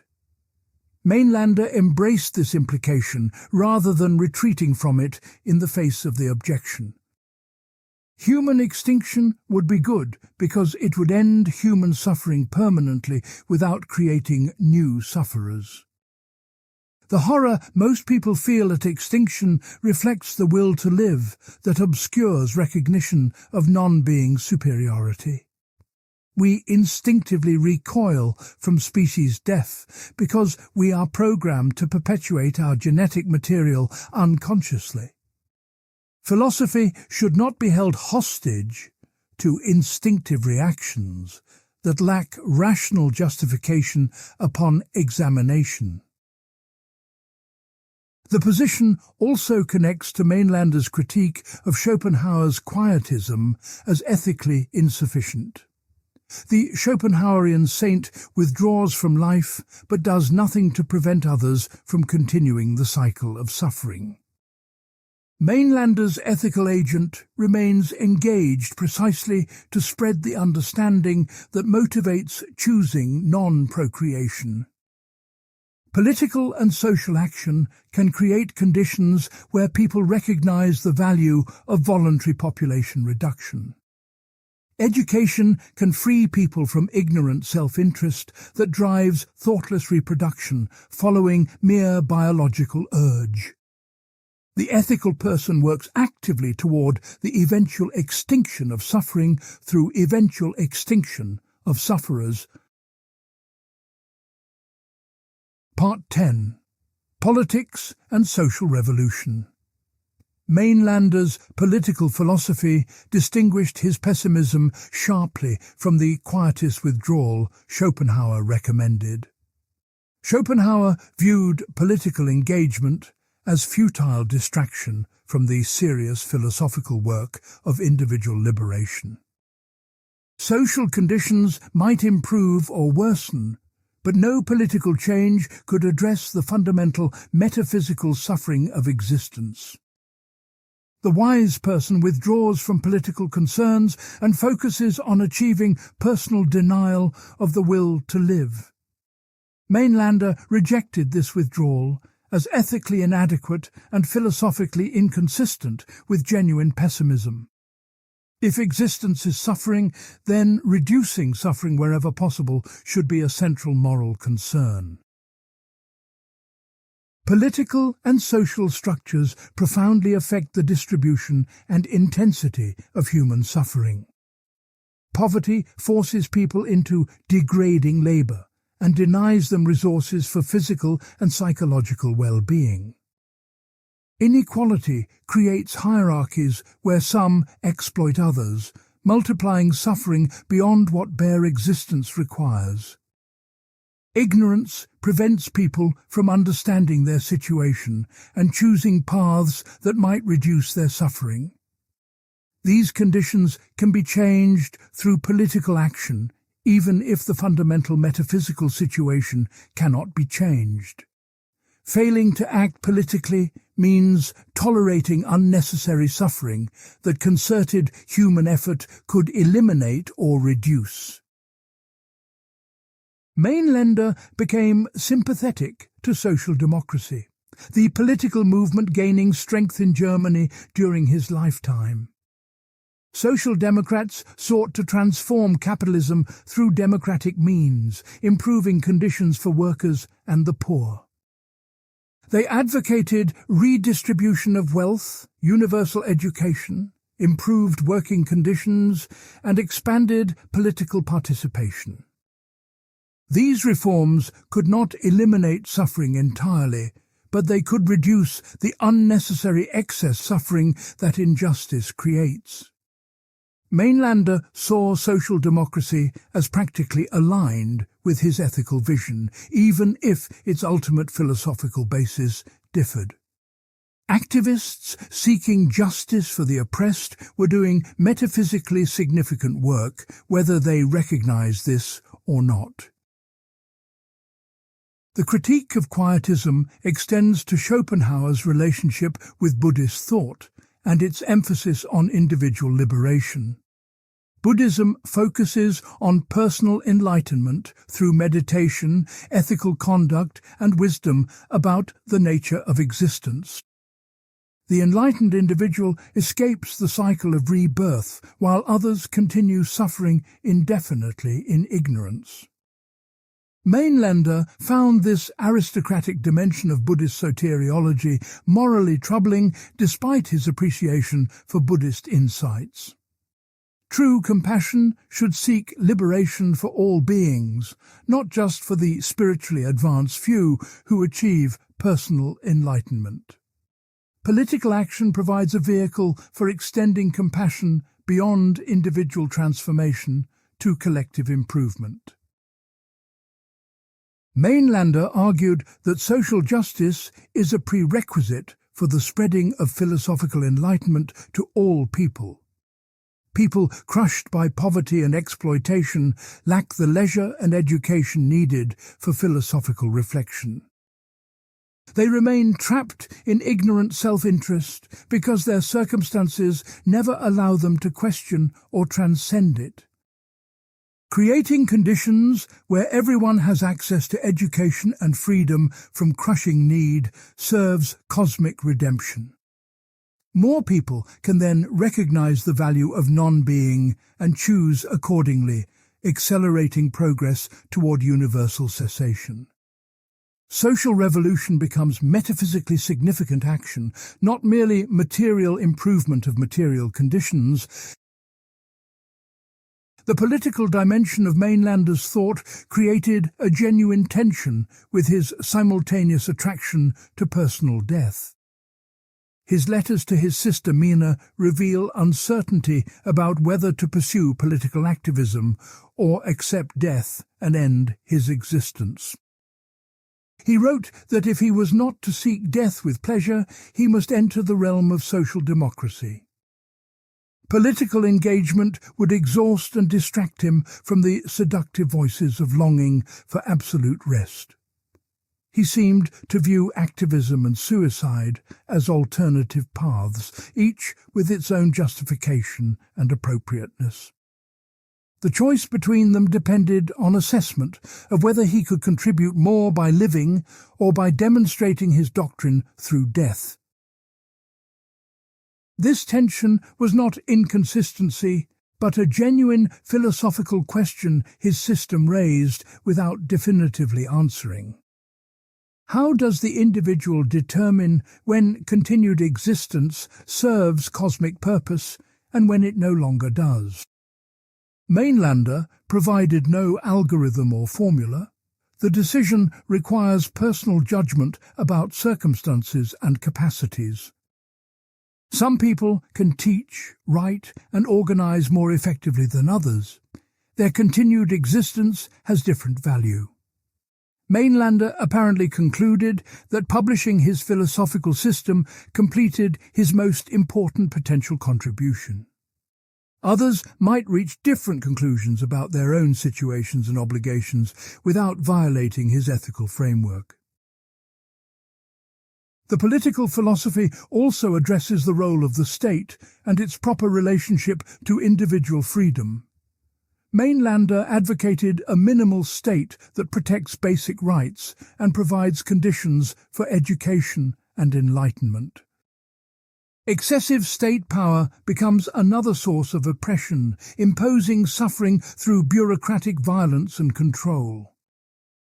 The ideal political order removes obstacles to human flourishing without imposing positive visions of how people should live. People should be free to discover for themselves the truth about existence and to act on that truth. The state facilitates this discovery by ensuring security and access to knowledge, then withdraws from further direction. Contemporary pessimist philosophers have drawn on Mainländer's political thought for developing ethical frameworks in our context. Drew Dalton has explored how pessimism can ground political action rather than undermining motivation for engagement. The communist thinker Slavoj Žižek remarked that only figures like Mainländer can save us in our current predicament. The self-destructive potential of pursuing pleasure and happiness through capitalism becomes visible in ecological crisis. Mainländer's analysis of how ignorant self-interest defeats itself applies directly to contemporary environmental and social crises.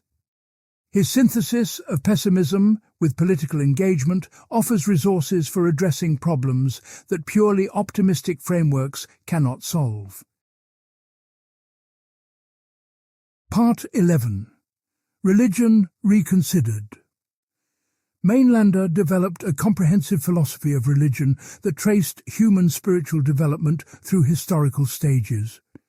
He identified three major phases: polytheism, philosophical pantheism, and atheism as the mature culmination of religious thought. Each stage represented progress in human understanding of the metaphysical truths underlying religious symbolism and practice. Religion was not simply error to be discarded, but contained genuine insights expressed through mythological and theological language. Philosophy's task was to extract these insights, restate them in rigorous form, and discard the superstitious accretions. Mainländer claimed his system accomplished this extraction for both Christianity and Buddhism. Polytheism represented the earliest human attempt to understand and relate to the forces governing existence. Multiple gods personified natural powers, psychological drives, social necessities, and the various aspects of human experience. This stage reflected accurate perception that reality contains many conflicting forces, not a single unified, benevolent power. The polytheist correctly recognized multiplicity and conflict as fundamental features of the world we inhabit. But polytheism failed to seek deeper unity behind the multiplicity, remaining at the level of surface appearance. It also attributed consciousness and personality to forces that operate blindly without intention or awareness. Philosophical pantheism emerged as the second stage, characteristic of sophisticated religious cultures like Vedantic Hinduism. Pantheists recognized that the multiplicity of things must derive from some underlying unity that pervades all existence. They identified this unity with God, or Brahman, the single reality appearing as apparently separate things. Western philosophy produced analogous positions in Spinoza, Hegel, and various forms of absolute idealism. Pantheism correctly grasped that unity must underlie diversity, that the world must have coherent metaphysical foundation. But pantheism erred by placing this unity alongside or behind the present world rather than in the past. Mainlander's revision placed the divine unity in the pre-cosmic past rather than in a transcendent realm coexisting with the world. God was real, but God is no longer. The unity existed but has genuinely fragmented into the present multiplicity.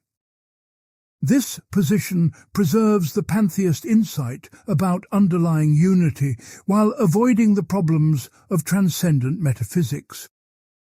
It also explains why we cannot access this unity through mystical experience. It no longer exists to be accessed. Mystics who report experiencing cosmic unity are actually experiencing the traces of former unity, the connection between fragments. They correctly perceive that things are related through common origin, but incorrectly interpret this as present underlying oneness. Christianity received particularly detailed treatment in Mainlander's analysis of religious truth and error.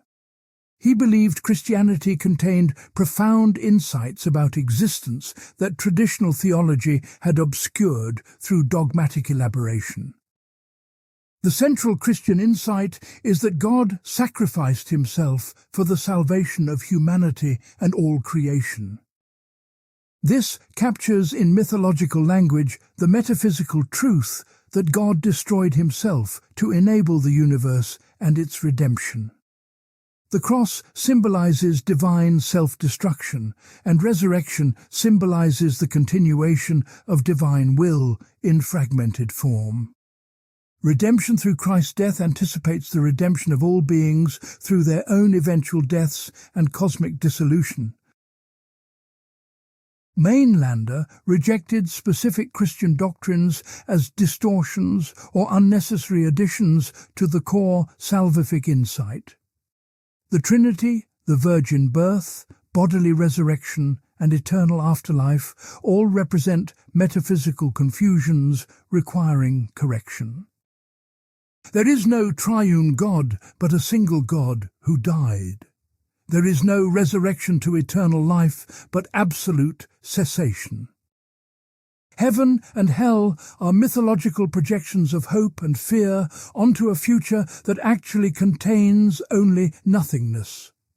The Christian promise of eternal bliss obscures the deeper truth that the end of suffering comes through non-existence, not through existence in a better realm. Mainlander claimed to complete what Christianity obscurely anticipated, revealing the philosophical truth behind the religious symbol. Buddhism received even more sympathetic treatment as having grasped essential truths about existence and liberation. The Four Noble Truths correctly identify suffering as fundamental to existence and desire as the cause of suffering. The Buddhist path of extinguishing desire and achieving nirvana points toward the same liberation Mainlander advocated philosophically. Nirvana, understood as cessation of individual existence rather than as blissful eternal state, captures exactly what redemption means. Buddhism erred mainly in its doctrines of karma and rebirth, which postulate continuation of individual existence across multiple lives.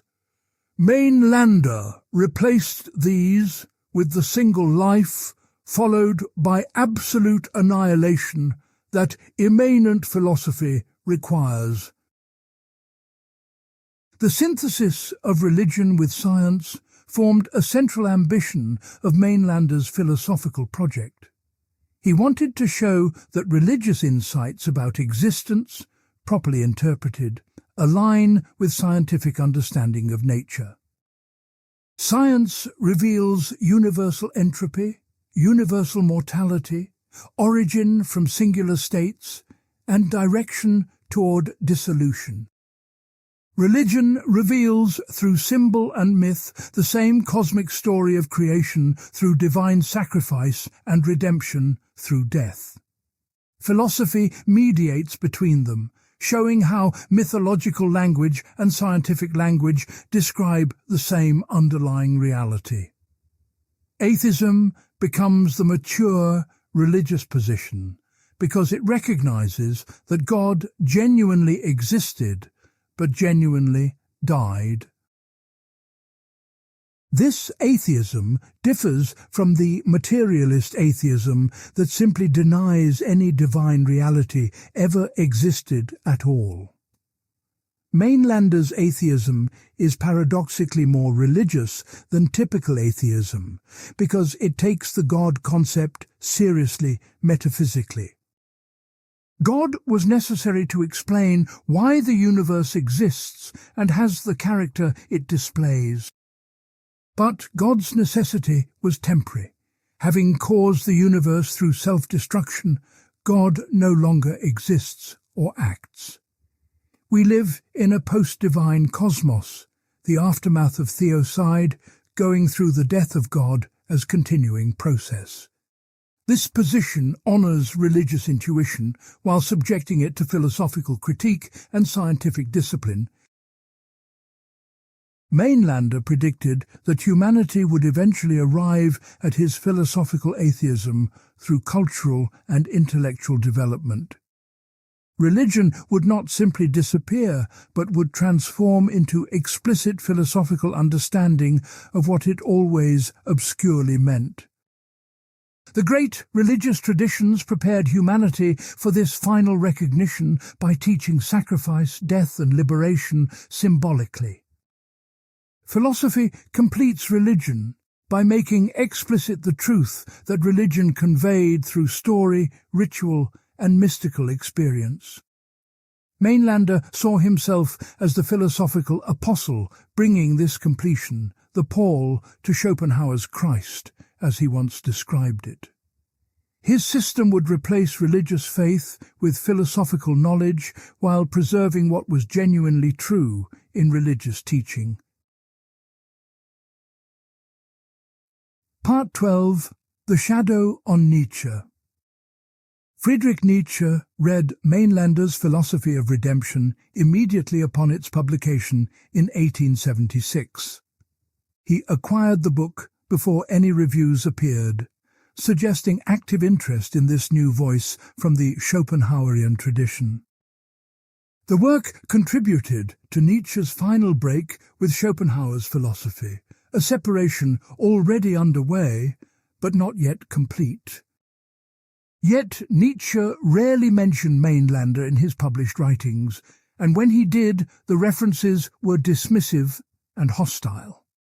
This public silence combined with private engagement suggests a more complex relationship than surface hostility indicates. Scholars have increasingly argued that Mainlander profoundly influenced Nietzsche, primarily as an opponent to think against. The phrase "God is dead" appears in Mainlander's work with precise metaphysical meaning before Nietzsche made it famous. For Mainlander, God literally existed and literally died through self-destruction to create the universe we inhabit. Nietzsche's use of the phrase means something entirely different. Human belief in God has collapsed as cultural foundation. The death Nietzsche announces is the death of faith, not the death of an actual divine being. Yet the terminological overlap cannot be coincidental given Nietzsche's documented reading of Mainlander's text. Nietzsche appropriated the striking phrase while completely inverting its original metaphysical significance. The scholar Antony Jensen has argued that 6 key concepts in Nietzsche's mature philosophy respond directly to Mainlander. These concepts are the death of God, the overman, the last man, will to power, eternal return, and amor fati. Each functions as a solution to dangers or problems that Mainlander's system creates for anyone who takes it seriously. If Jensen's analysis is correct, Nietzsche was engaged in sustained intellectual conversation with Mainlander's pessimism. The conversation was competitive and antagonistic, but it shaped Nietzsche's positive philosophy in fundamental ways. Mainlander's influence on Nietzsche, though largely negative, should not continue to be neglected. The Overman concept responds to Mainlander's vision of humanity moving toward voluntary extinction and nothingness. Mainlander saw the enlightened human as one who recognizes non-being superiority and aligns will with cosmic dissolution. Nietzsche's Overman represents the opposite, a human who affirms existence so powerfully that they transcend nihilistic temptation. The Overman creates new values, embraces life's suffering as necessary for greatness, and wills existence eternally. This figure directly counters Mainlander's ideal of the enlightened person who wills their own non-existence. Nietzsche needed the Overman precisely because Mainlander had made the case for willing nothingness so compellingly. The last man concept similarly responds to Mainlander's prediction about where humanity is heading without intervention. The last man seeks comfort, security, and the avoidance of all suffering through mediocrity and conformity. This figure represents humanity's degradation if it follows the path of least resistance toward extinction.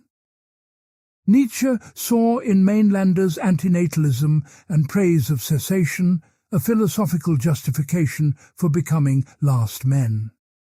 The last man is what humans become when they accept that non-being is better than being. Nietzsche's contempt for this figure expresses his rejection of Mainlander's values, disguised as description of a type. Will to power directly inverts Mainlander's will to die as the fundamental drive underlying all existence. Mainlander argued that apparent will to live disguises deeper will to die inherited from divine self-destruction. Nietzsche countered that will to power, the drive to expand, overcome and dominate, explains all phenomena better. Life does not seek its own cessation, but seeks to grow stronger, to overcome resistance, to impose form on chaos. The appearance of death-seeking behavior actually serves life's self-overcoming and transformation into higher forms. Nietzsche's metaphysics thus mirrors Mainlander's exactly while reversing its fundamental valuation and direction. Eternal return provides Nietzsche's ultimate test and alternative to Mainlander's vision of linear progress toward nothingness. Mainlander saw cosmic history as directional movement from divine unity through fragmentation toward final dissolution and cessation. Nietzsche proposed instead that time is circular and that everything that happens will repeat eternally without end. This cosmology directly contradicts Mainlander's promise that suffering will eventually cease through cosmic entropy. If eternal return is true, there is no final redemption, no ultimate rest, no escape from existence into nothingness. The doctrine forces confrontation with existence's eternal recurrence, rather than hope for eventual extinction.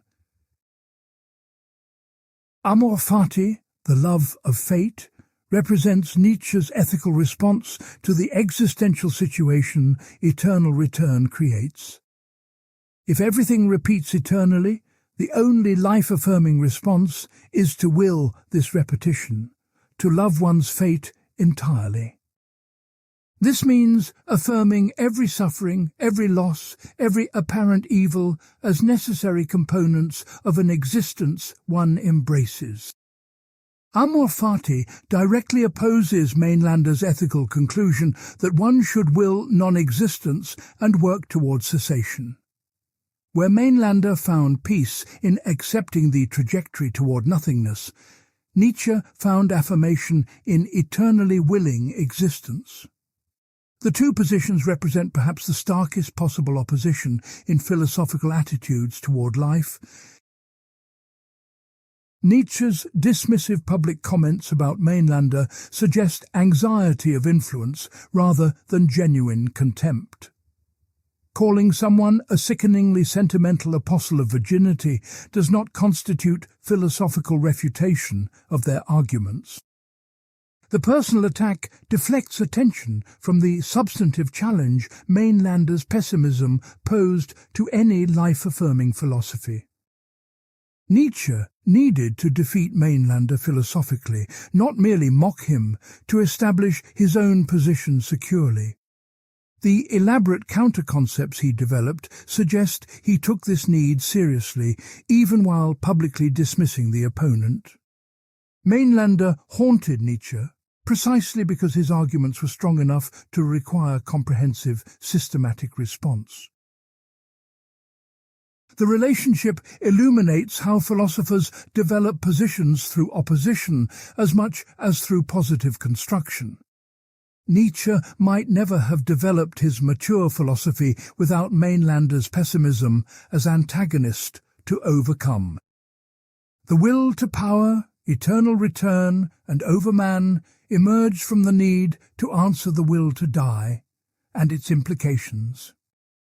Philosophical progress often occurs through this dialectical process of challenge and response across thinkers. Mainlander's contribution to philosophy thus includes not only his own system, but the systems he provoked in reaction. His shadow falls across Nietzsche's entire mature corpus, whether or not Nietzsche acknowledged the debt. Part 13. Freud and the Death Drive. In 1920, Sigmund Freud published Beyond the Pleasure Principle, introducing his concept of the death drive. This concept marked a major revision in psychoanalytic theory, adding a second fundamental drive alongside the life instincts. The death drive, later called Thanatos, represents an inherent tendency in organisms toward self-destruction and dissolution. The parallels with Mainlander's will to die, published 44 years earlier, are striking and demand examination. Whether Freud knew Mainlander's work directly remains uncertain, but the conceptual convergence is undeniable. Both thinkers concluded that something in living beings fundamentally strives toward death and non-existence. Freud arrived at the death drive through clinical observation of phenomena the pleasure principle could not explain. Patients compulsively repeated traumatic experiences in dreams and behavior, despite the obvious suffering this caused. If the mind operates solely to maximize pleasure and minimize pain, why would it return repeatedly to painful memories? This repetition compulsion suggested a drive more fundamental than pleasure-seeking, operating beneath conscious awareness. Freud hypothesized that organisms contain an inherent urge to return to earlier states, ultimately to the inorganic condition preceding life. The death drive expresses this urge toward dissolution of the complex organized structures that living beings constitute. The theoretical structure Freud proposed mirrors Mainlander's metaphysics with remarkable precision, despite different vocabularies. Both posit a fundamental drive toward non-existence operating beneath surface appearances of life affirmation. Both explain apparent will to live as disguise or deflection of deeper will toward death and dissolution. Both see this drive as universal, present in all living beings, rather than restricted to pathological cases. Both connect the individual drive to larger cosmic processes of entropy and return to simpler states.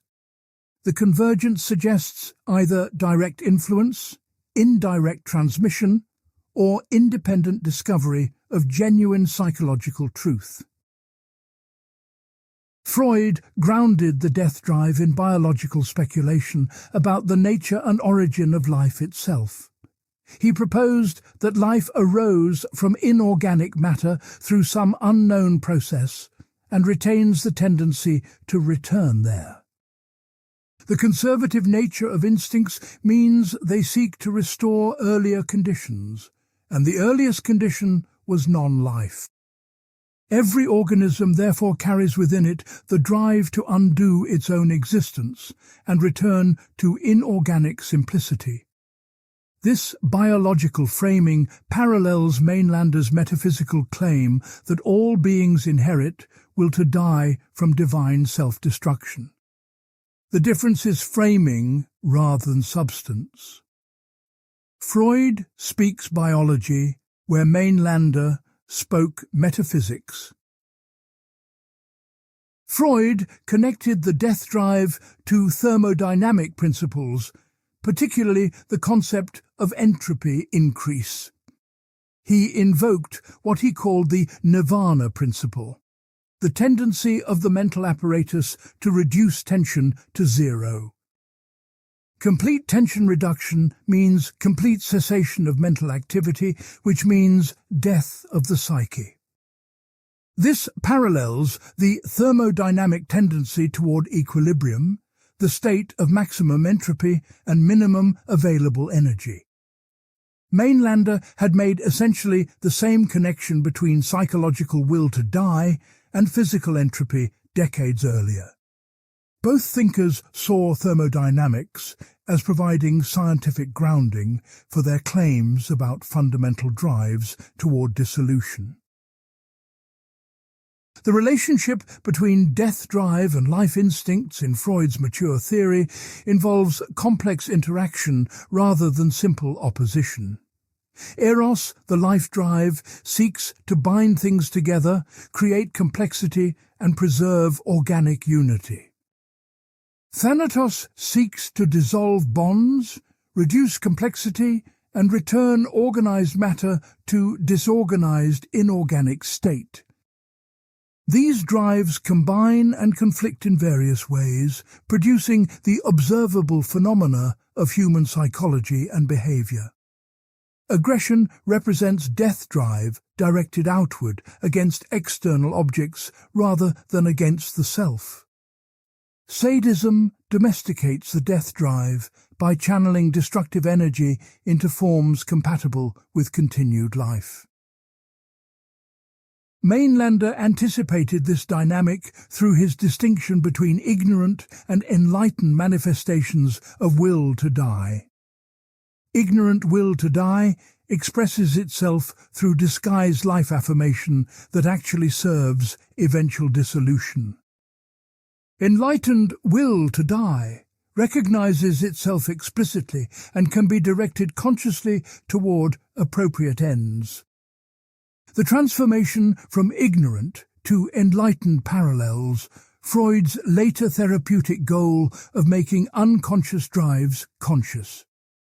Both thinkers believed that bringing hidden death-directed tendencies into awareness changes their operation and effect. Consciousness transforms blind compulsion into something that can be integrated and potentially directed.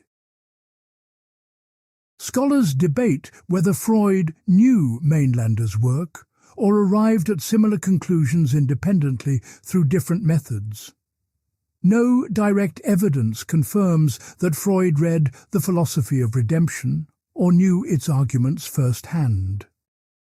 However, Mainlander's ideas circulated in German intellectual culture, and Freud read widely in philosophy and literature. Schopenhauer, whom Freud acknowledged as influence, provided the framework both Mainländer and Freud modified similarly. The path from Schopenhauer's will to live through Mainländer's will to die to Freud's death drive shows clear conceptual continuity. Whether transmission was direct or mediated through shared Schopenhauerian inheritance remains an open question. The death drive remains controversial within psychoanalysis, with many analysts rejecting or significantly modifying the concept. Critics argue it introduces unnecessary metaphysical speculation into what should be empirical clinical science. Defenders maintain it explains phenomena like repetition, compulsion, and self-destructive behavior that other concepts cannot address. Melanie Klein developed the death drive concept further, using it to explain early infant psychology and destructive fantasies. Jacques Lacan reinterpreted the death drive through linguistic and structural frameworks that depart from Freud's biologism. The concept's contested status reflects ongoing uncertainty about how far psychoanalysis should venture into speculative territory.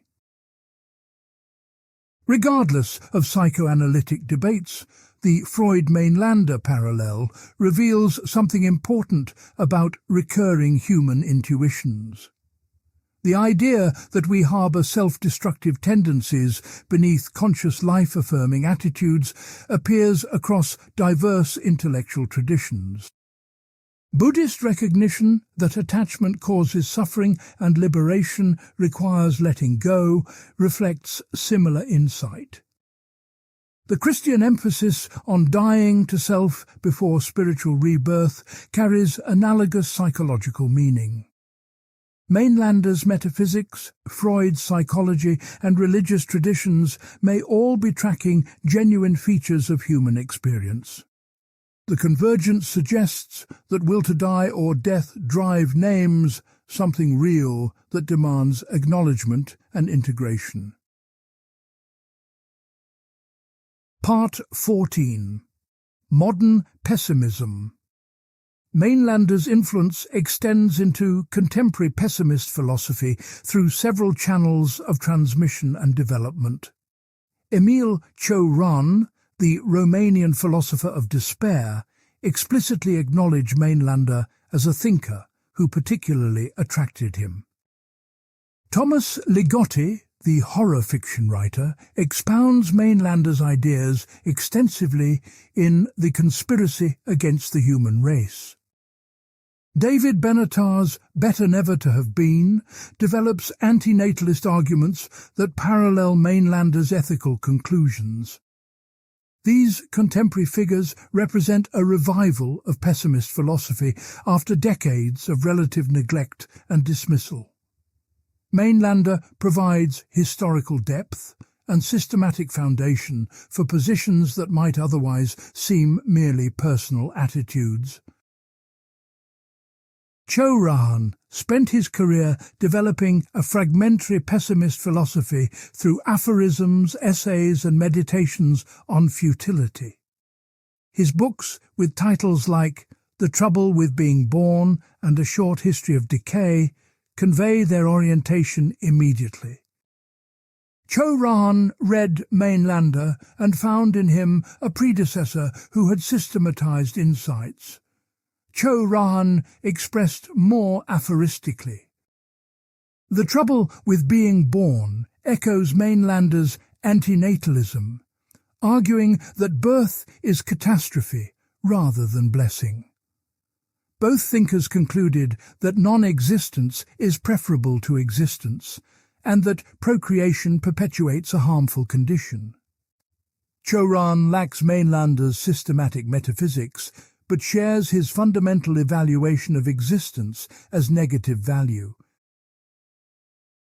Thomas Ligotti brought Mainlander to wider attention through The Conspiracy Against the Human Race, published in 2010. This work of non-fiction presents Ligotti's deeply pessimistic worldview, drawing on horror literature and pessimist philosophy.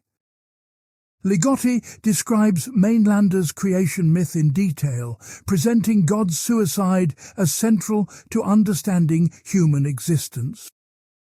He connects Mainlander's metaphysics to antinatalism, arguing that refusal to procreate is appropriate response to existence's horror. The book became unexpectedly influential, introducing Mainlander to readers unfamiliar with 19th-century German philosophy.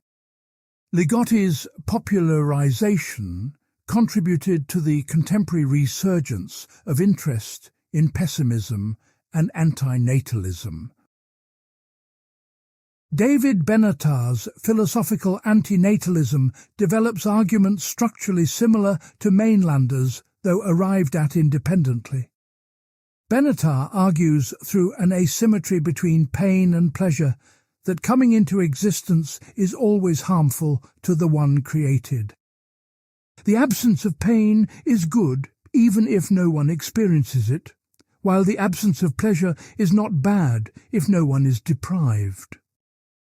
This asymmetry means that non-existence is always preferable to existence regardless of how good a life might be.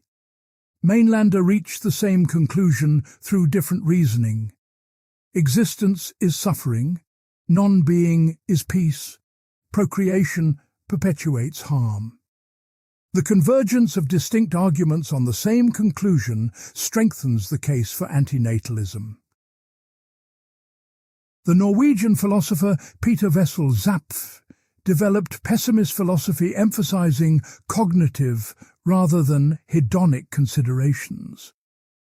Zapf argued that human consciousness creates needs for meaning that the universe cannot satisfy, producing inevitable frustration. We develop coping mechanisms like distraction, anchoring in values, and sublimation to manage this cosmic mismatch.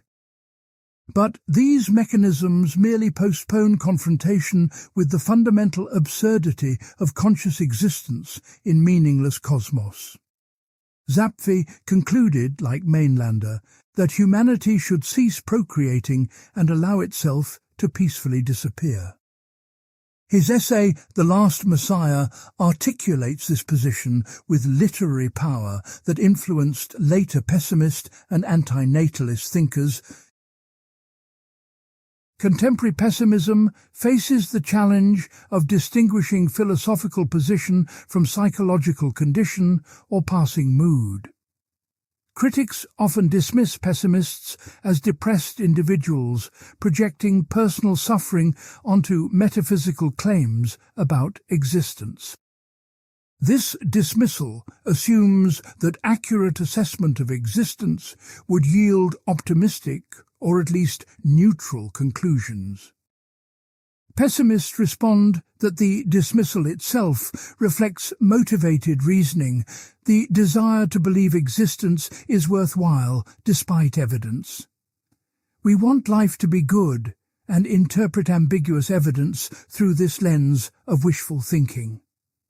Pessimism claims to see clearly what optimism obscures through emotional investment in positive conclusions. The relationship between pessimism and depression deserves careful philosophical analysis rather than casual equation. Depression involves distorted cognition, loss of pleasure capacity, and dysfunction that impairs normal living and reasoning. Pessimism is a philosophical position about the nature of existence that one can hold while functioning normally. Many pessimists, including Mainlander during most of his life, showed no clinical signs of depressive disorder. They reasoned their way to negative conclusions about existence through argument, not through mood distortion. Conflating pessimism with depression commits an ad hominem fallacy that evades rather than engages the arguments. Modern pessimism engages with contemporary science in ways that update Mainlander's 19th century engagement with thermodynamics. Evolutionary biology reveals that natural selection operates through massive suffering, death and extinction of the unfit. Cosmology describes a universe that will eventually become incapable of supporting life or any complex structure. Neuroscience increasingly explains consciousness in terms that dissolve comforting notions of soul, free will, and personal continuity. These scientific developments provide new resources for pessimist arguments about the nature of existence. Mainlander's synthesis of philosophy with science of his era models how contemporary pessimists might proceed with current knowledge. The contemporary pessimist movement remains small but intellectually active, producing scholarship and creative work engaging these themes.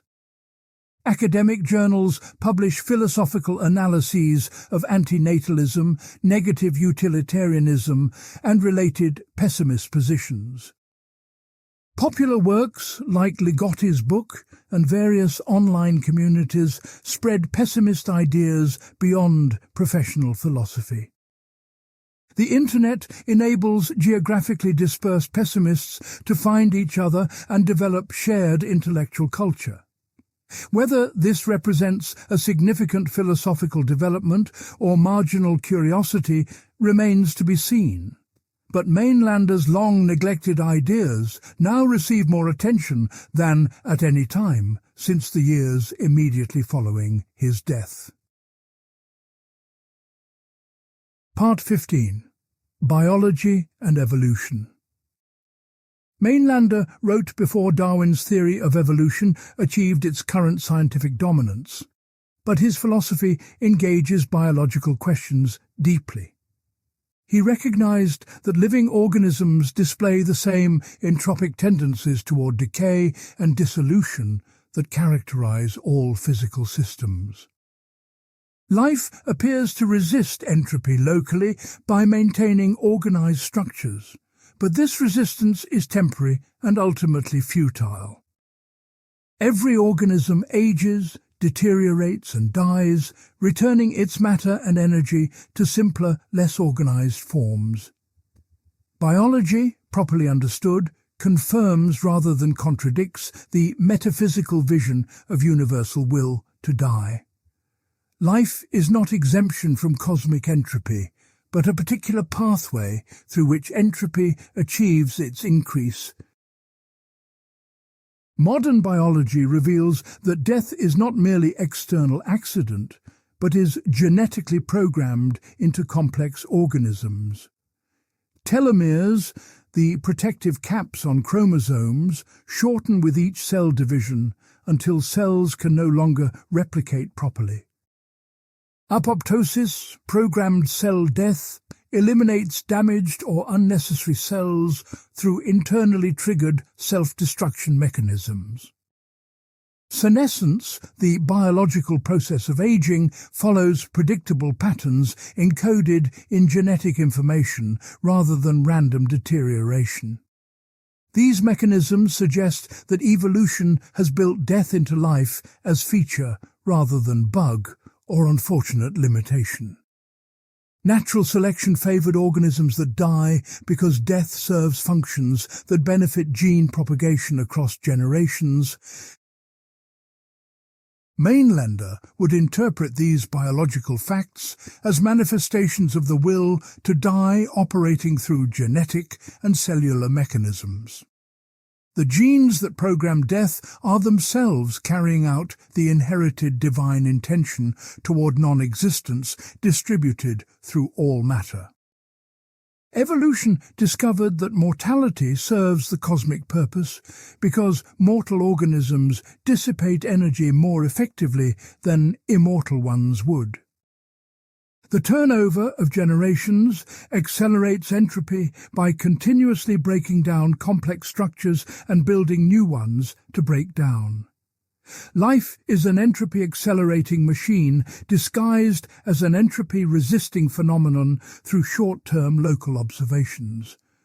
The disguise fools us into thinking life opposes death, when life actually serves death at larger scales and longer time scales.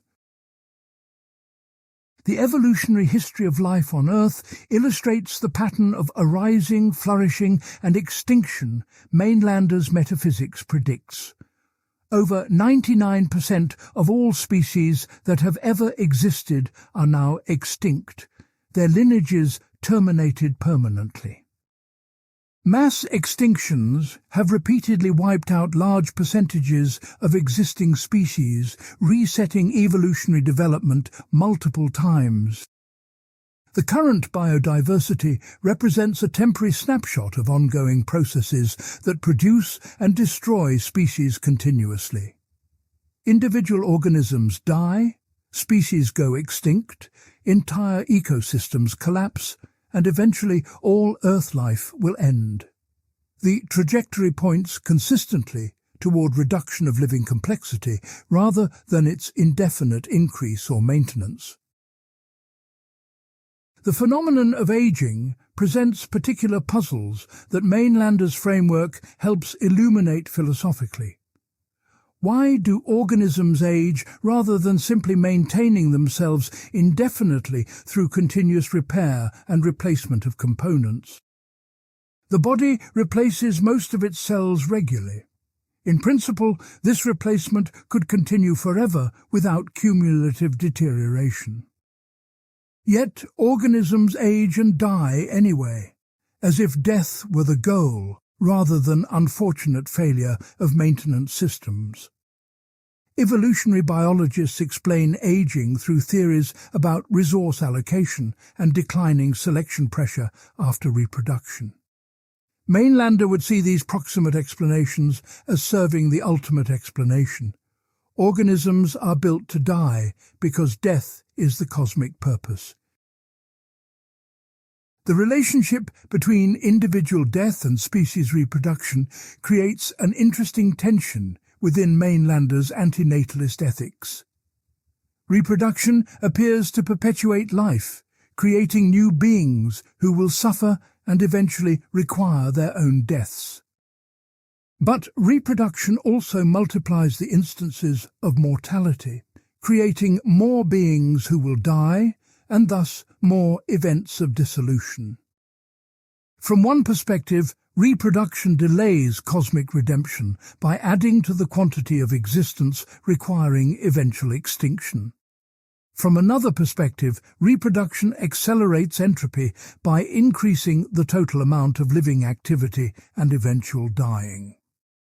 The evaluation depends on whether quantity of deaths or speed of approach to final heat death matters more. Mainlander emphasized reducing suffering rather than merely multiplying deaths, which supports antinatalism despite the complexity. Each new being experiences suffering during its existence, and preventing this suffering has direct ethical value. The fact that the being would eventually die anyway does not justify creating it to suffer in the meantime. Antinatalism prevents suffering here and now, even if its effect on cosmic timescales remains ambiguous or negligible. Ethics operates at the scale of individual experience where suffering is felt, not at cosmic scales where entropy is measured. The compassionate response to existence is preventing new sufferers regardless of ultimate cosmological implications. Contemporary biology increasingly reveals the mechanisms through which organisms cooperate in their own destruction. Autophagy, the process by which cells digest their own components, serves both maintenance functions and programmed death pathways. The immune system can turn against the body it protects, causing autoimmune diseases that illustrate self-destructive biological potential. Cancer represents cellular rebellion against organismic death, But even cancer cells eventually die when they kill their host. The body contains multiple systems that can cause its death, held in check by other systems until balance shifts irreversibly. Biology reveals life as a temporary truce between constructive and destructive processes, with destruction guaranteed eventual victory. Part 16. Neuroscience and Consciousness. Mainlander's philosophy places will at the center of existence, making questions about consciousness and brain function directly relevant. Modern neuroscience investigates how subjective experience arises from physical processes in neural tissue and brain structures. The findings complicate any simple identification of will with conscious intention or deliberate choice. Much of what we experience as willing actually originates in unconscious brain processes preceding conscious awareness. This scientific picture both challenges and potentially supports Mainlander's claims about the nature of willing. Understanding the neuroscience helps evaluate what his metaphysics of will can and cannot successfully explain. The neuroscientist Benjamin Libet famously demonstrated that brain activity precedes conscious awareness of intention to act. Readiness potentials in motor cortex begin several hundred milliseconds before subjects report consciously deciding to move. This suggests that what we experience as free conscious choice is actually post hoc awareness of already initiated processes. The brain decides before we consciously decide. Consciousness receives reports rather than issuing commands. Mainlander would likely interpret this as confirmation that will operates beneath and before conscious awareness. The will to die works through us unconsciously, with conscious awareness providing only partial and delayed access. The experience of voluntary action may be more construction than perception, created by brain processes rather than reported accurately. Neuroscientist Daniel Wegner argued that the feeling of willing is an interpretation the brain generates under certain conditions. When action follows intention in expected ways, we feel we caused the action through our will. But this feeling can be manipulated, created for actions we did not cause, or absent for actions we did cause. The phenomenology of willing is thus unreliable guide to the actual causal processes producing behavior. Mainlander's identification of introspected will with metaphysical reality requires qualification given this unreliability.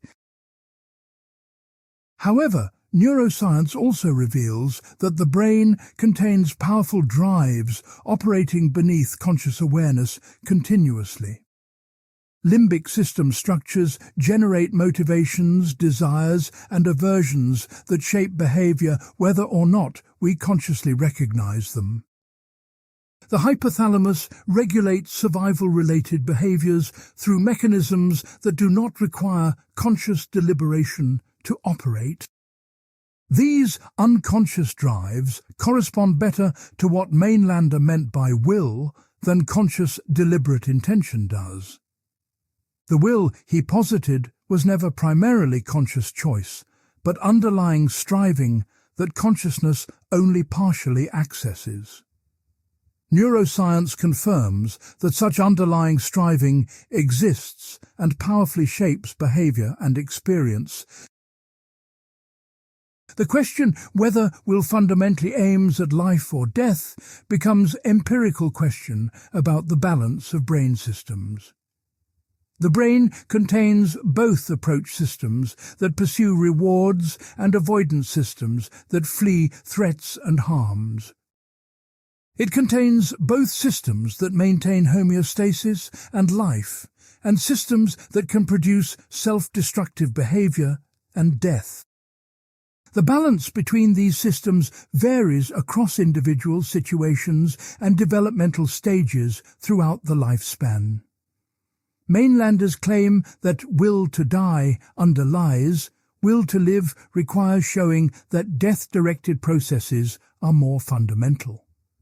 Neuroscience does not obviously confirm this priority, but reveals both tendencies operating in complex interaction. Suicidal ideation and behavior provide particularly relevant data for evaluating Mainlanders' claims about will to die. Approximately 800,000 people die by suicide annually worldwide, representing enormous expression of death-directed behavior. Many more experience suicidal thoughts without acting on them, and passive death wishes are even more common. These phenomena suggest that will to die operates in significant portions of humanity under various conditions. But the majority of people do not seriously contemplate suicide, and most who do ultimately do not act on contemplation. The will to live, or at least the avoidance of death, appears dominant in most people most of the time. Mainländer would argue that apparent dominance of will to live reflects disguise rather than genuine metaphysical priority. The will to die operates unconsciously, expressing itself through paths other than explicit conscious death-seeking. Aging, disease susceptibility, risk-taking behavior, and reproductive senescence all serve death without conscious intention. The brain is built to eventually fail, confirming that the organism as a whole is designed for eventual death. Conscious will to live fights against this built-in trajectory, but cannot ultimately prevail against the body's programmed decline. What appears as dominance of life drive is actually temporary resistance within overall movement toward dissolution. Neuroscience of death and dying reveals complex processes that parallel Mainlanders' phenomenological observations. Fear of death activates threat detection systems, producing intense anxiety and avoidance behavior in many people.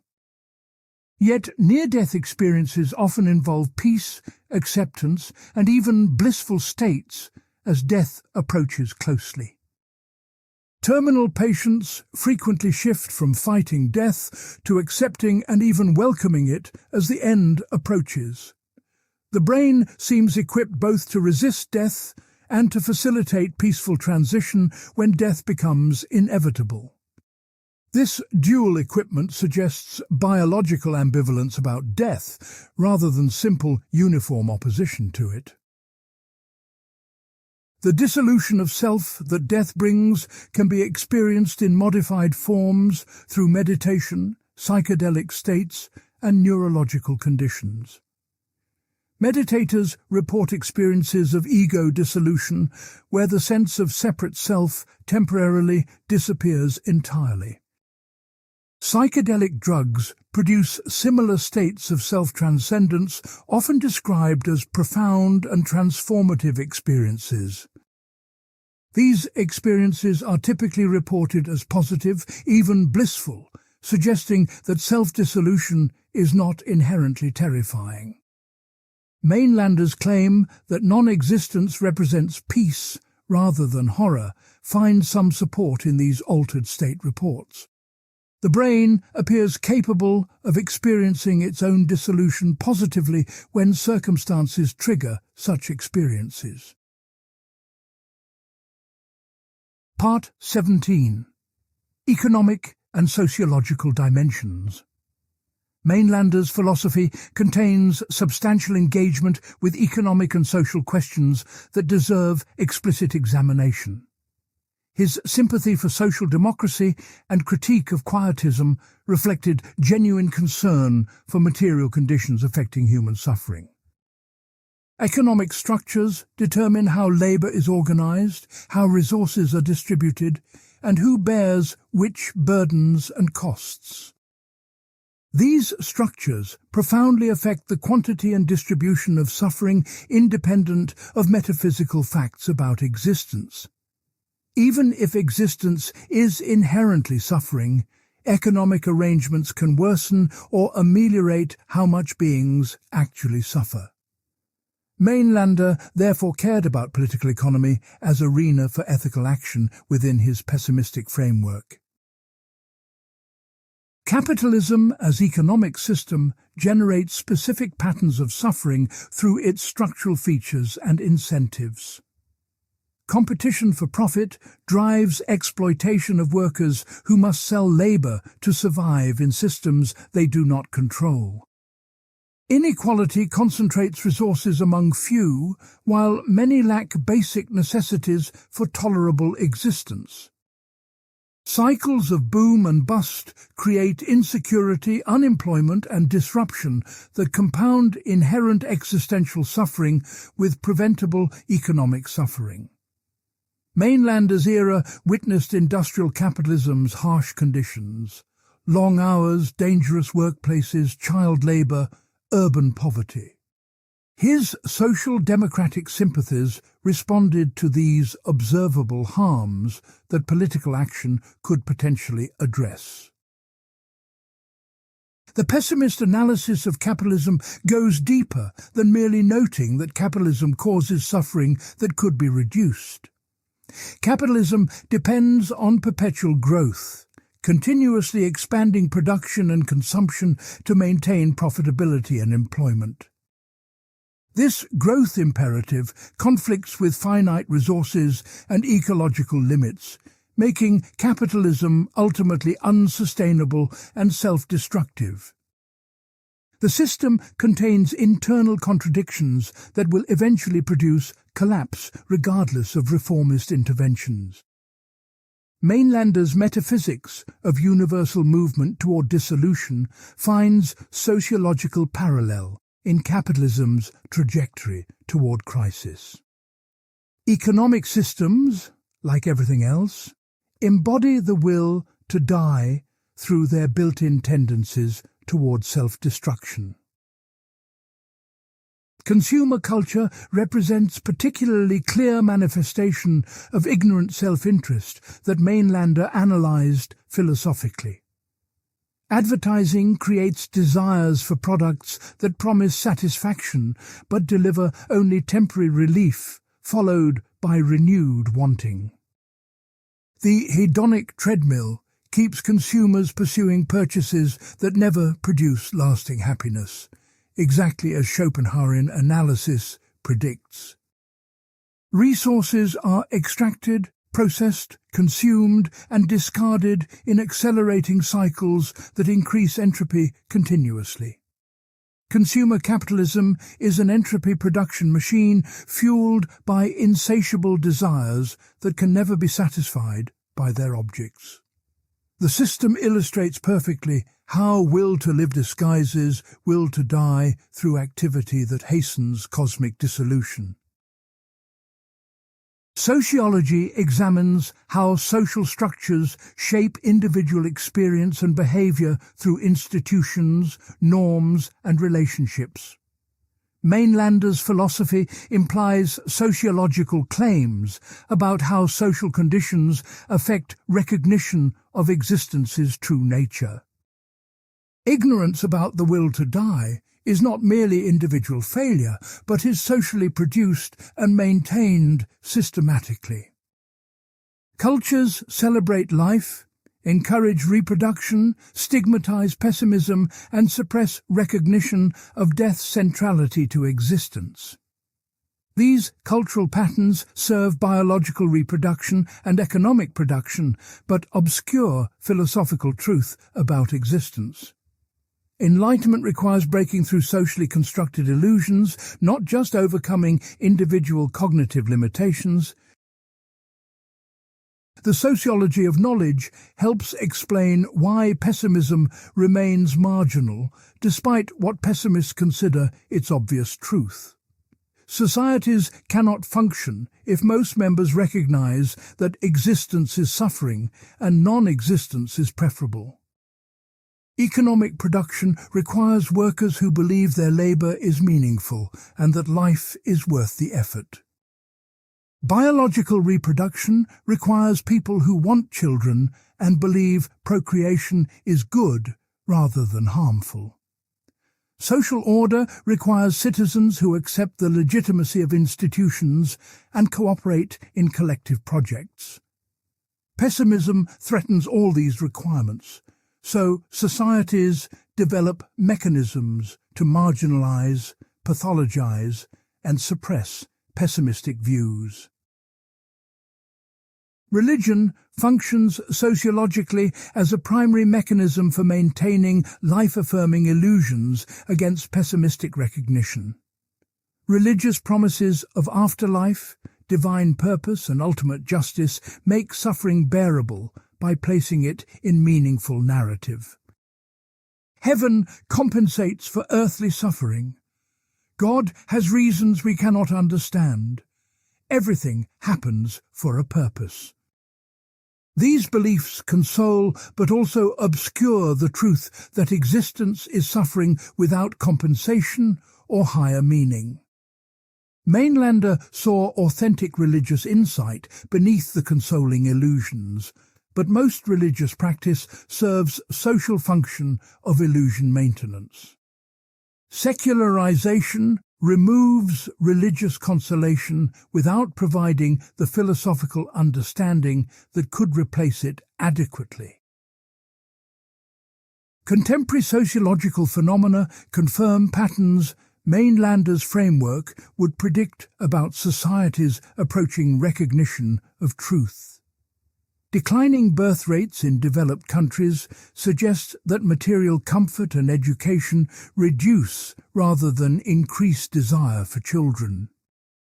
Rising rates of depression, anxiety, and existential despair indicate that traditional meaning structures are losing their grip. Environmental destruction reveals collective self-destructive behavior operating beneath conscious intentions to preserve civilization. These trends suggest movement toward the recognition Mainländer predicted would spread as humanity develops intellectually and materially. Whether this movement represents progress toward enlightenment or merely decay of functioning illusions remains interpretively contested. Mainlander's political engagement offers model for how pessimists might participate in social life despite their dark metaphysics. Recognizing that existence is suffering does not require withdrawing from efforts to reduce unnecessary additional suffering. Political action to improve material conditions remains meaningful even within framework where existence itself is the fundamental problem. The pessimist can work for justice, equality, and reduce suffering while acknowledging that complete elimination of suffering requires elimination of sufferers. This combination of engagement and ultimate pessimism distinguishes Mainländer from quietist pessimists who withdraw from worldly concern. His synthesis of activism and pessimism provides resources for contemporary thinkers seeking similar combination. Part 18. Major Critiques. Mainlander's philosophy faces serious objections that any fair assessment must acknowledge and evaluate carefully. Critics have attacked his metaphysics, his epistemology, his ethics, and his conclusions from multiple philosophical directions. Some objections target internal inconsistencies within his system, while others challenge his premises from external standpoints. Understanding these critiques clarifies what Mainlander's philosophy can and cannot successfully defend against serious challenge. The strongest objections deserve extended treatment rather than dismissal or superficial response. A philosophy that cannot survive serious criticism does not deserve continued attention regardless of its historical interest. The most fundamental objection challenges Mainlander's inference from universal entropy to cosmic will or purpose. Physics describes what happens through mathematical laws, but does not attribute intention or desire to physical processes. Entropy increases because of probability distributions among microscopic states, not because the universe wants to dissolve. Mainländer commits a category error by treating descriptive physical laws as expressions of purposive metaphysical will. The universe does not will anything. It simply evolves according to impersonal mathematical regularities without intention or goal. Projecting will onto physics constitutes anthropomorphic fallacy that rigorous philosophy should avoid. Mainländer would respond that the objection assumes materialist metaphysics that itself requires justification rather than mere assertion. Why should we assume that physical processes lack any inner aspect corresponding to what we experience as will? We know our own will through introspection. We know external processes only through observation of behavior and regularity. Perhaps will is the inner nature of all physical processes, just as it is the inner nature of our own bodily movements. This Schopenhauerian response does not prove that physics expresses will, but it challenges the assumption that it cannot. The debate ultimately concerns metaphysical frameworks that observation alone cannot definitively settle. A second major objection targets the coherence of Mainlander's creation myth about divine self-destruction and fragmentation. How can absolutely simple unity fragment into multiplicity if it contains no internal divisions or parts to separate? Fragmentation presupposes internal structure that can come apart, but Mainländer insists the original unity was absolutely simple. The transition from unity to multiplicity seems to require what the description of original unity explicitly excludes. Mainländer acknowledged this difficulty and treated the creation story as regulative hypothesis rather than literal description. But if the hypothesis is incoherent, its regulative function becomes questionable, since we cannot coherently imagine what it describes. The epistemological objection notes tension between Mainlander's immanent method and his claims about pre-cosmic reality. Immanent philosophy restricts itself to what experience and reason applied to experience can access and verify. But the pre-cosmic God and divine suicide lie entirely beyond any possible experience by definition of their pre-cosmic nature. Claims about them seem to violate the immanent restriction that Mainländer himself insisted philosophy must observe. Either the claims about God are illegitimate transcendent speculation, or the immanent restriction is not as strict as advertised. Mainländer cannot consistently maintain both radical empiricism about method and speculation about pre-cosmic metaphysics.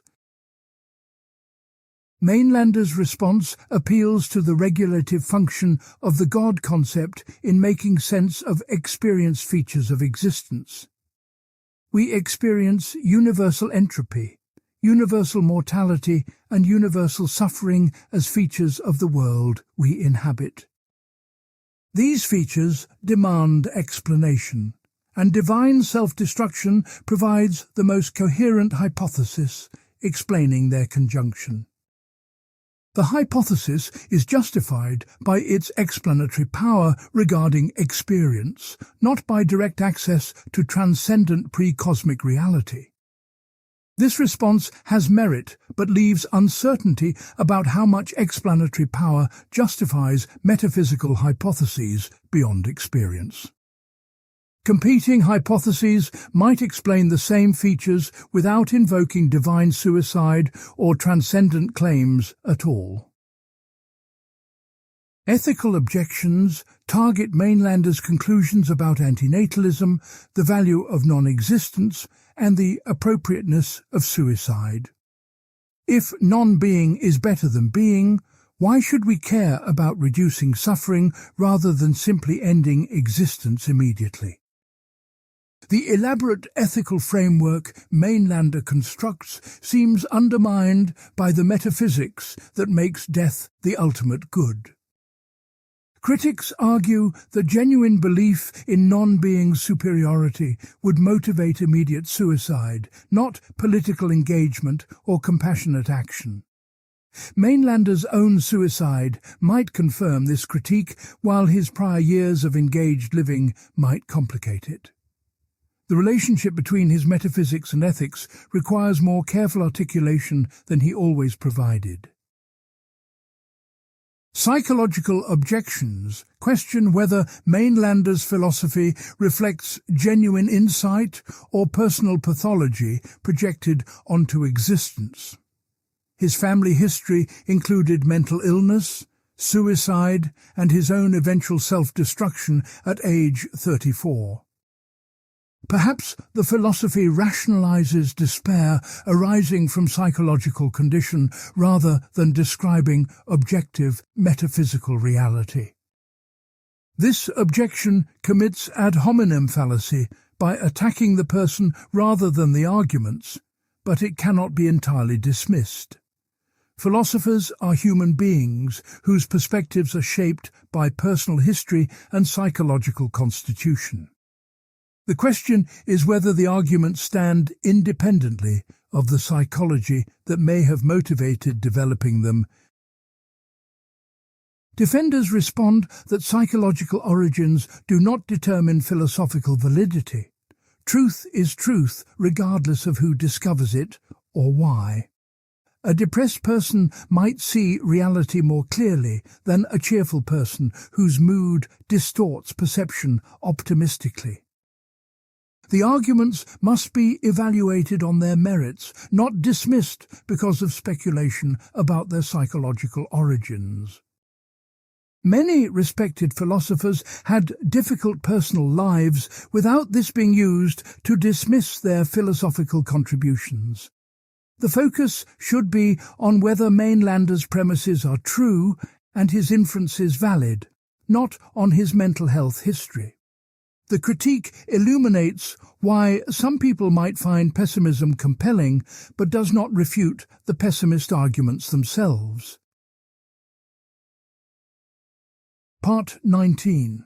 Scholarly Debates. Academic study of Mainlander has intensified in recent decades, producing scholarly debates about interpretation and evaluation. German scholarship has engaged with his work most extensively, benefiting from access to original texts and manuscript materials. English-language scholarship has grown since Friedrich Beiser's treatment in Weltschmerz. Pessimism in German philosophy appeared in 2016. The first complete English translation of The Philosophy of Redemption, published in 2024, opens new possibilities for Anglophone scholarship.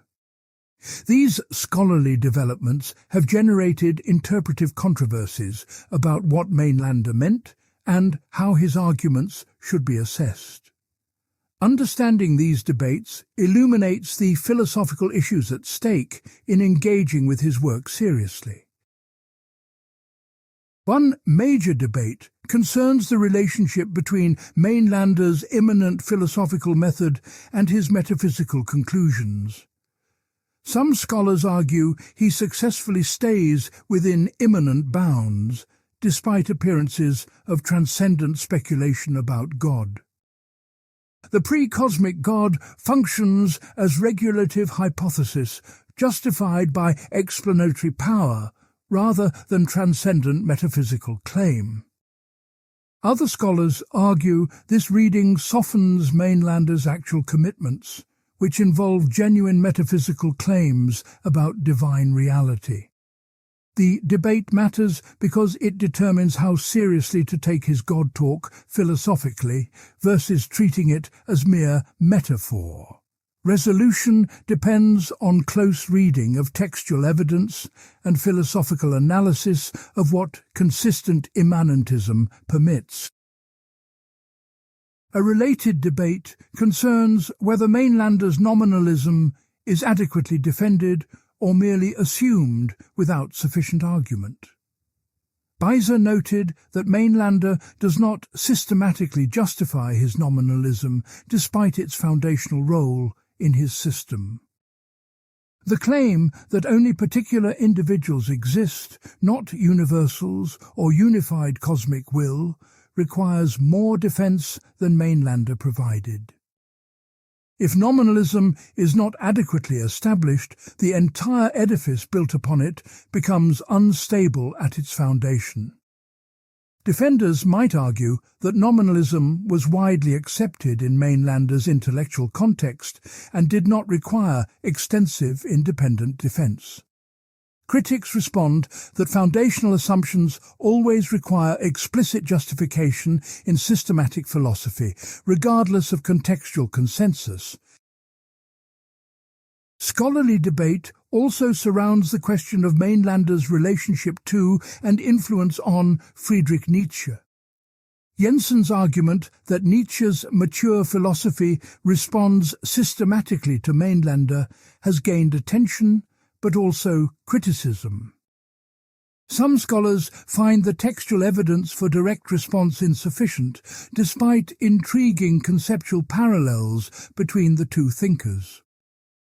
The fact that Nietzsche rarely mentions Mainlander makes claims about influence necessarily speculative and reconstructive. Perhaps Nietzsche developed his key concepts independently, and the parallels reflect shared response to Schopenhauer rather than direct engagement. The debate continues because proving intellectual influence with certainty requires evidence that may not exist or survive. The evaluation of Mainlander's scientific engagements generates another scholarly controversy with contemporary relevance. Some scholars praise his anticipation of Big Bang cosmology and integration of thermodynamics into philosophical framework. Others warn against overstating anticipation, noting that his concepts differ significantly from modern scientific understanding in detail. The question is whether the structural parallels indicate genuine philosophical insight or fortuitous resemblance between different projects. Scholars also debate whether philosophy should engage with science as closely as Mainlander attempted or maintain greater independence. These debates connect to larger questions about the relationship between philosophy and natural science that remain actively contested. The ethical implications of Mainlander's philosophy generate particularly heated scholarly disagreement. Some scholars present his ethics sympathetically, emphasizing compassionate concern for suffering and commitment to social justice. Others emphasize the dangerous implications of antinatalism and the philosophical justification of suicide his work seems to provide. The question is whether a philosophy that concludes death is preferable to life can be ethically responsible to publish and teach. Defenders argue that honest philosophy must follow arguments wherever they lead, regardless of uncomfortable implications. Critics respond that some conclusions are harmful enough that intellectual responsibility requires reconsidering the premises that generate them. The relationship between Mainlander's philosophy and contemporary antinatalism has generated productive scholarly exchange. Scholars trace conceptual lineages from Mainlander through Cho Ra-Hen, Ligotti, and Benatar to current antinatalist movements and arguments. Some argue Mainländer provides deeper systematic foundation for positions that contemporary antinatalists often present less systematically. Others question whether Mainlander's specific metaphysical framework adds anything essential to antinatalist arguments that can stand independently. The debate illuminates whether pessimist metaphysics and antinatalist ethics necessarily connect or merely historically happen to coincide. Clarifying this relationship has implications for how antinatalist positions should be argued and defended philosophically. Finally, scholars debate Mainlander's place in the history of philosophy and whether he deserves the neglect he has historically received. Some argue he was a genuinely original systematic thinker, unjustly forgotten due to his suicide and the difficulty of his texts. Others argue the historical neglect reflects accurate assessment of limited originality and questionable philosophical quality. Beiser called The Philosophy of Redemption an idiosyncratic masterpiece, suggesting both distinctiveness and genuine achievement. The ongoing revival of scholarly interest will eventually produce more settled assessment of his historical and philosophical significance. For now, the debates remain active, and the verdict on Mainlander's ultimate importance remains open and contested. Part 20. Common Misconceptions. Mainlander's philosophy is frequently misunderstood even by those who have heard of him or encountered summaries of his work. Correcting common misconceptions clarifies what he actually argued and prevents criticism of positions he did not hold. Some misconceptions arise from superficial engagement with his ideas, others from distortions in secondary sources and popularizations. Understanding what Mainlander did not mean helps illuminate what he did mean more precisely and fairly. Fair evaluation requires engaging with the actual philosophy rather than with caricatures or simplified versions of it. Several particularly common misconceptions deserve explicit identification and correction. The first misconception equates Mainlander's philosophy with simple depression or suicidal ideation generalized into metaphysical system. This view treats his arguments as symptoms requiring psychological explanation rather than claims deserving philosophical engagement. Mainlander developed careful arguments building on Kant, Schopenhauer, and contemporary science through sustained philosophical reasoning. His conclusions may be wrong, but they are conclusions of arguments, not mere expressions of mood or psychological disturbance. Dismissing philosophy because of the philosopher's biography commits ad hominem fallacy and evades intellectual responsibility to engage arguments. The fact that he ended his life does not prove his arguments were rationalizations rather than genuine insights. The second misconception holds that Mainlander advocated suicide as the universal solution to the problem of existence. In fact, his ethics are considerably more nuanced than simple advocacy of death for everyone immediately. He believed different individuals occupy different positions regarding their potential contribution to reducing suffering. Some should continue living and working to spread enlightenment and improve conditions for others not yet ready for release.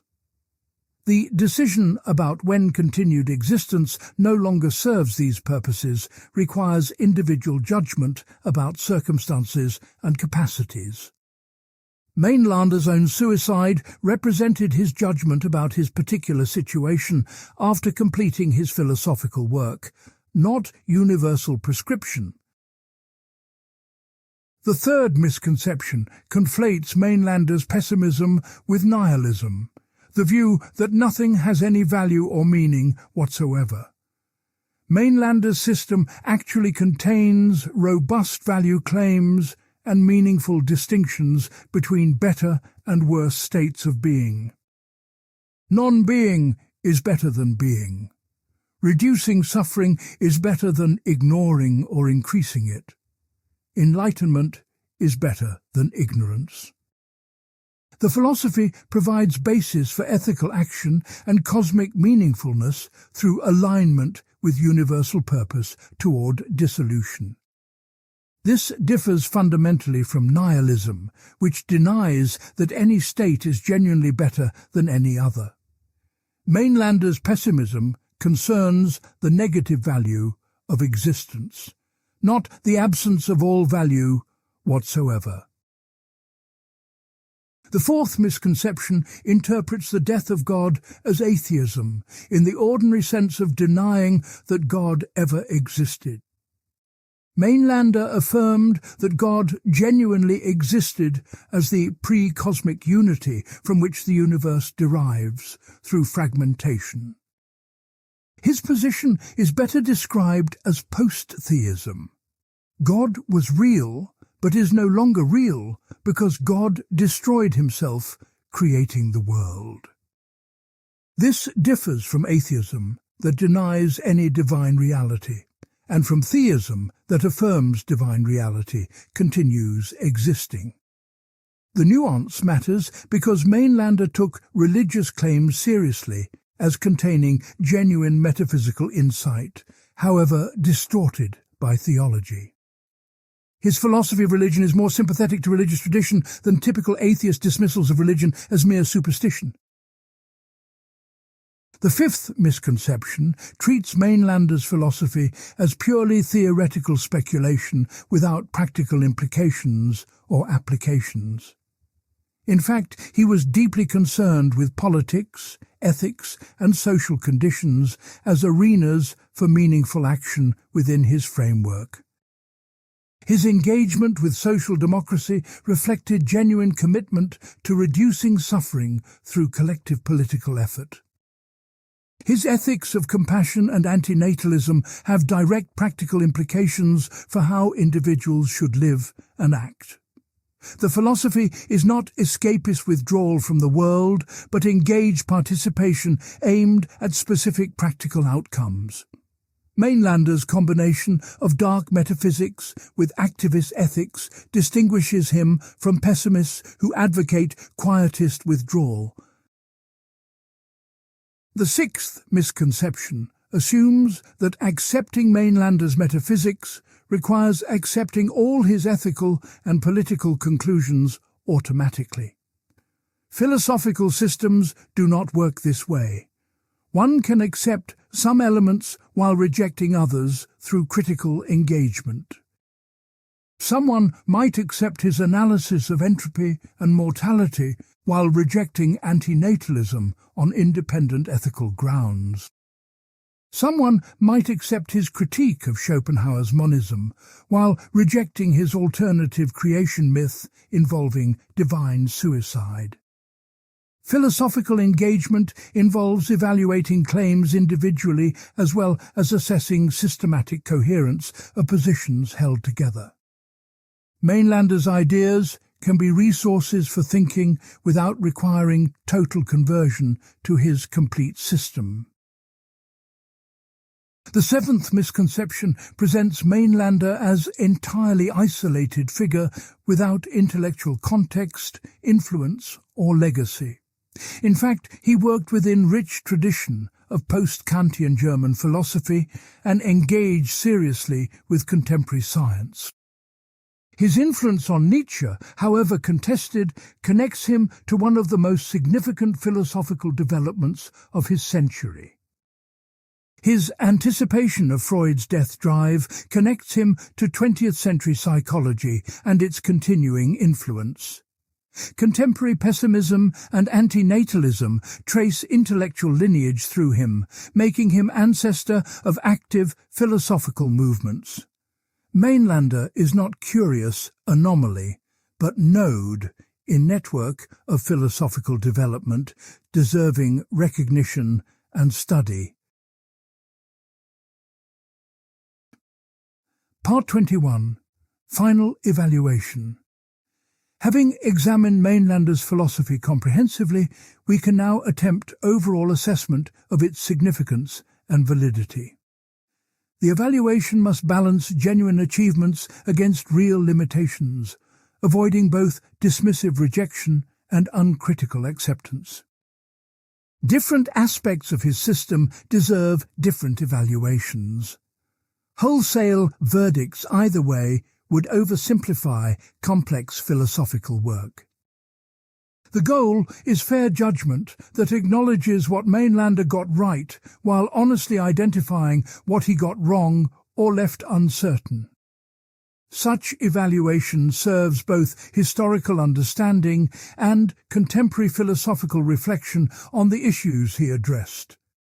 What ultimately remains valuable in the philosophy of Philipp Mainländer.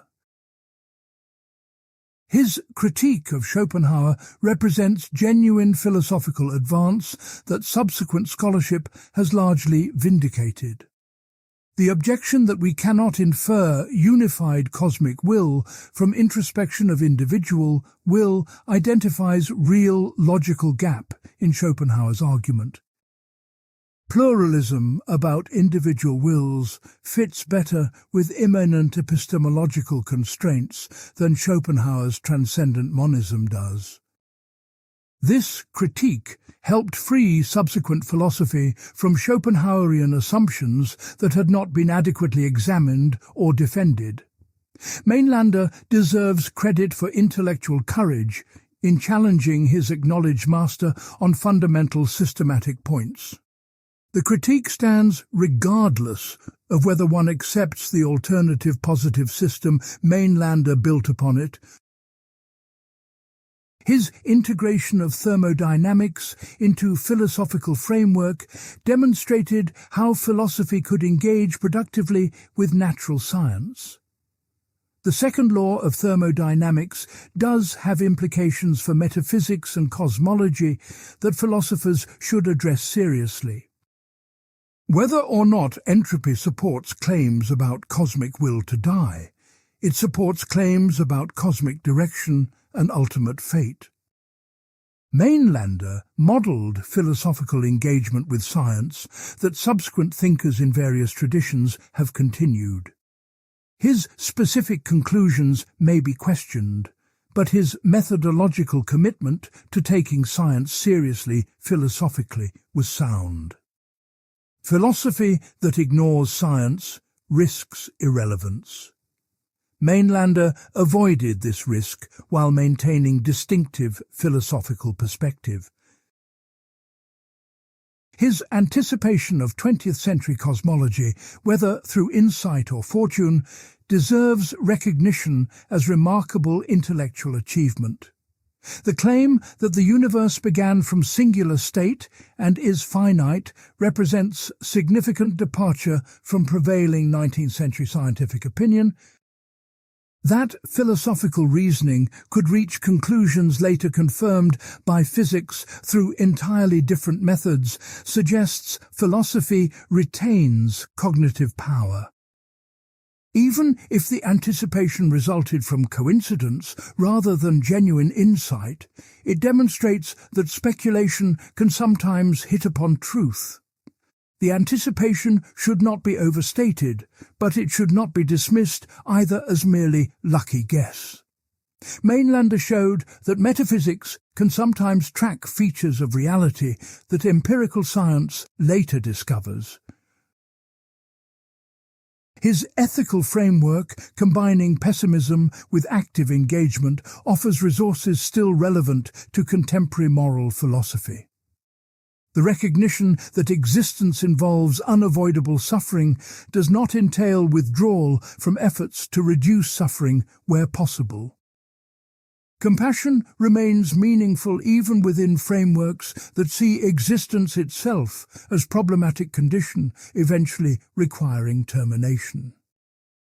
This combination addresses criticism that pessimism leads to paralysis or indifference regarding the suffering of actual beings.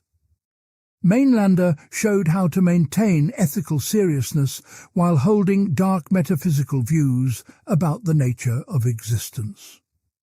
Contemporary pessimists and antinatalists draw on this synthesis when defending the practical relevance of their positions. The limitations and failures of his philosophy must be equally acknowledged for evaluation to be fair and complete. The creation myth involving divine suicide remains philosophically problematic despite its imaginative power and explanatory ambition. The transition from absolutely simple unity to differentiated multiplicity defies coherent conception, as critics have persistently noted. The tension between immanent method and transcendent claims about pre-cosmic reality was never fully resolved within his system. These are not minor quibbles, but fundamental difficulties that weaken the systematic coherence Mainländer sought to achieve. A more modest philosophy might have avoided these difficulties by claiming less about ultimate cosmic structure and origin. The ethical conclusions, particularly regarding antinatalism and the positive valuation of death, remain deeply contested and troubling. Even if the arguments are internally valid, the conclusions may be so harmful that reasonable people reject the premises that generate them. Philosophy operates within human community, where ideas have consequences beyond their logical structure considered abstractly. Whether Mainländer's ethics are genuinely harmful or merely uncomfortable truths that comfortable people resist remains genuinely unclear. Intellectual honesty requires following arguments wherever they lead, but intellectual responsibility requires considering consequences of conclusions. The tension between these demands is not easily resolved and represents ongoing challenge for pessimist philosophy. Mainländer's ultimate significance may lie less in providing true system than in posing questions that other philosophies must address. Why does everything die if the fundamental drive of existence is toward life rather than toward death? How should philosophy respond to thermodynamic evidence that the universe is running down toward dissolution? What obligations do we have regarding creating new beings who will inevitably suffer and die without having consented to exist? These questions do not go away even if Mainländer's answers to them are rejected as inadequate or wrong. A philosophy that poses the right questions makes contribution even if its answers ultimately fail. The revival of interest in Mainländer reflects broader cultural developments that make his questions feel increasingly urgent. Environmental crisis reveals collective self-destructive behavior operating beneath conscious intentions to preserve human civilization. Declining birth rates and rising mental health problems suggest that traditional meaning structures are losing their persuasive power. Scientific cosmology describes a universe heading toward heat death, where no life or consciousness will eventually be possible. These developments create intellectual and existential context where Mainländer's dark vision resonates more than it might have previously. Whether this resonance indicates truth or merely reflects contemporary mood remains for readers to judge through their own reflection. Philipp Mainländer died at 34 years old, having completed the philosophical system he devoted his short life to creating. He believed he had discovered the deepest truth about existence, and demonstrated that truth through the manner of his death. Whether he was right remains an open question that no external authority can settle on behalf of any individual thinker. Each person must evaluate the arguments, consider the evidence, examine their own experience, and reach their own conclusions. Philosophy offers no escape from this responsibility through deference to tradition, consensus, or comfortable assumption. Mainländer, at minimum, demonstrated what it looks like to take philosophical conclusions seriously enough to live and die by them.